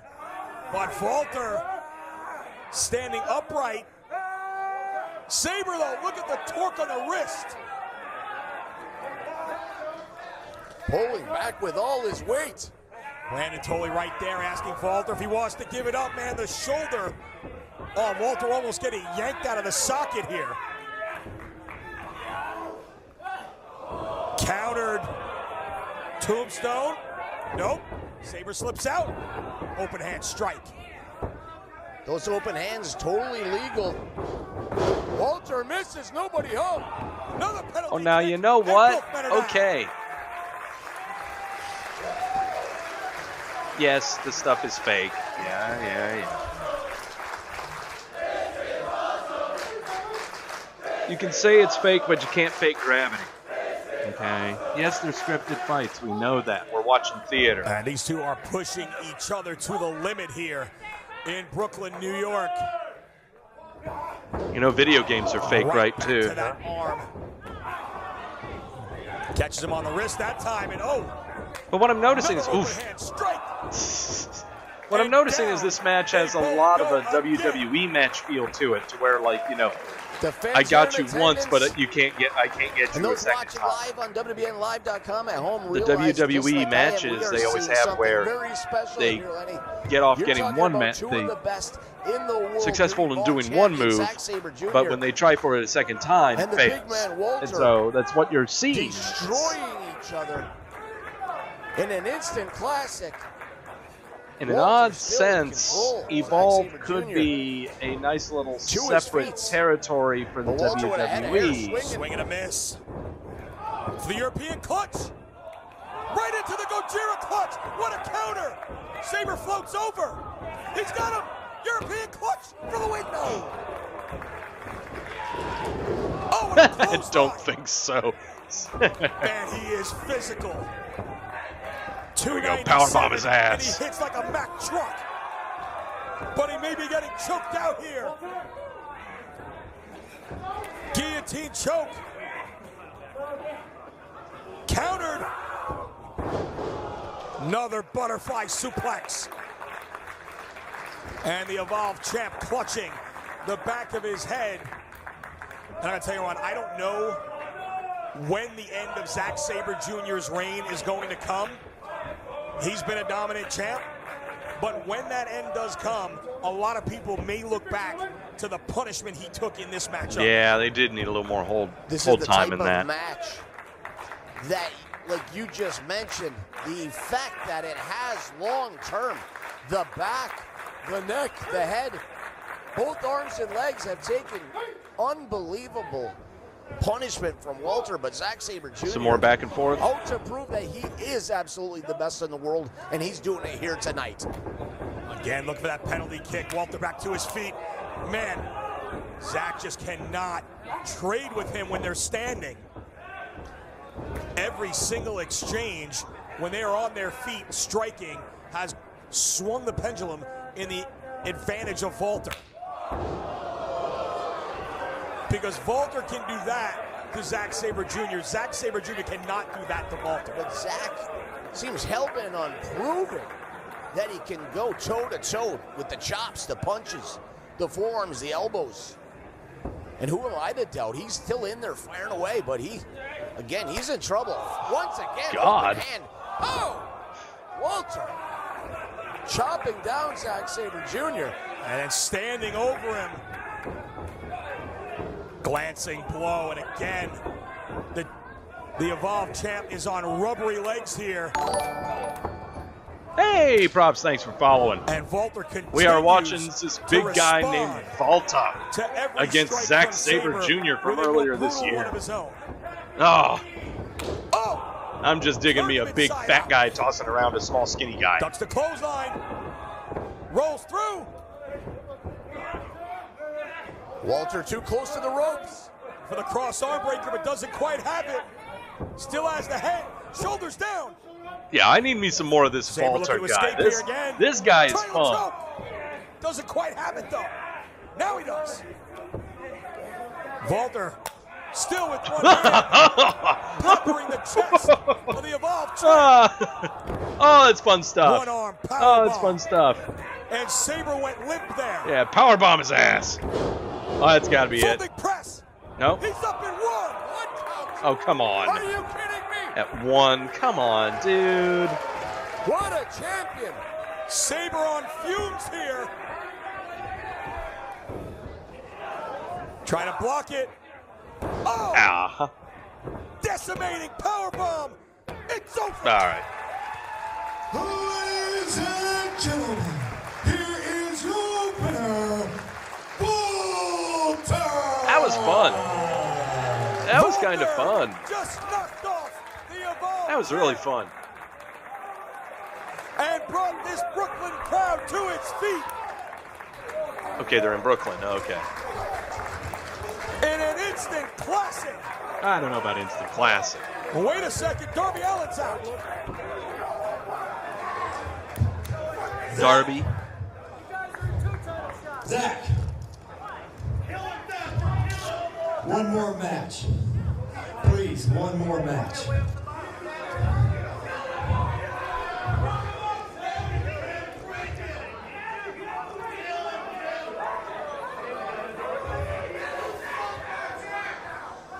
And Tim Thatcher and Darby Allin, no strangers to one another. We saw Allin earlier on in the preliminary portion put himself into the opening match. So disappointed with his loss to Zack Sabre Jr. last night. Walter getting in between Thatcher and Allin here. This is a professional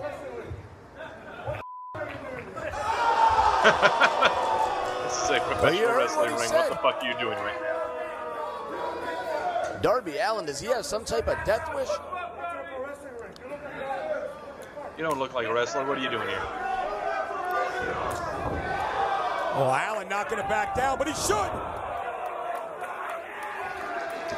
Walter took his head up, and look at the bemused look on the face of Tim Thatcher as Darby Allin. That is was pretty a good. thorn That Thatcher's in look behind, that's side pretty here for good. months. Dude, that's enough. All right. And Walter just put Allin to sleep. Oh, that's nice. Get the fuck out of my ring. Oh, love me some Walter. Get Darby Allin out of here before he gets killed. Or should I say Loving me gets some Walter himself right killed. there. Oh, man.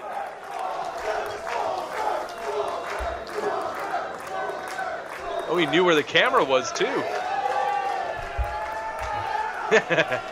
Nice little pose there.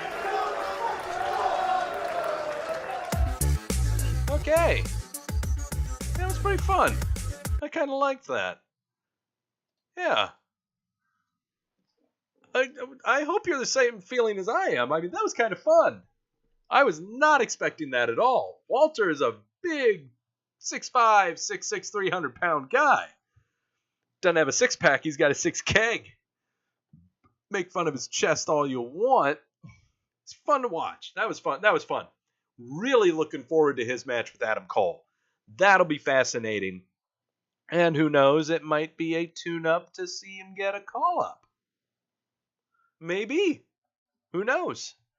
Who knows what kind of look he may get from the WWE? Just keep him with that name. You know, calling him Walter. Okay, but call him just Walter. Oh, that's great. He has got a great look, great everything. Just got to see him in some other matches. That's the thing. And him with Adam Cole, that'll be a really good, fun one to watch. So, yep, that'll do it for the show. For those of you that followed today, Cool Girl, and other guy, I know I mentioned you. I'm so sorry. But you see the follow bar up there, 50 followers to 100. We will watch Wrestle Kingdom 12 live. E-Props, that's who you were. Thank you, sir. He is real Panzer. He's Walter, son of Vader. Ooh, I like that name. But, no, thank you so much for tuning in. We got NXT TakeOver Chicago coming up on Saturday at 8 o'clock. We've got Money in the Bank coming up at 7 o'clock, but there's a pre-show at 6 o'clock. Dear God. Money in the Bank, 7 o'clock on Sunday. Immediately following Money in the Bank, tune in to the Wrestleview channel on YouTube, where Adam Martin and myself will be covering all of the shows. Late nights for me this weekend, that's damn right. Especially when I'm going to be working some over the weekend also. I'm going to have to find a way, because I get off work around about 8 in the evening on Sundays. So I'm going to have to try to find a way to cram in the first hour of Money in the Bank so I can get caught up and everything. I'm pretty sure that can happen, because we went over how WWE pay-per-views is usually about an hour and 15, an hour 16 of fluff. Just entrances and commercials. So I'm not at all worried about losing anything going on with those shows. But till then, I will see you guys next week here on Wrestleview Weekly. Just skip Lashley. Well, I can't skip Lashley. I've got to talk about the matches. I can't help that. But tune in next week where we see how much of this tequila I'm going to be drinking due to all of the horrible predictions that I make. This is going to make for a great screenshot, Adam. So yes, how drunk will Doug get during next week's show? Tune in next Wednesday to find out. Till then, see you all on Sunday. Don't be like Jeff Hardy. Don't drink and drive. Unless you have a lot of money and, can get a good lawyer and you tour around the world and you don't really have to stay in North Carolina that much. Never mind. Just do what you want. It doesn't matter. Life doesn't matter anymore. See you next week.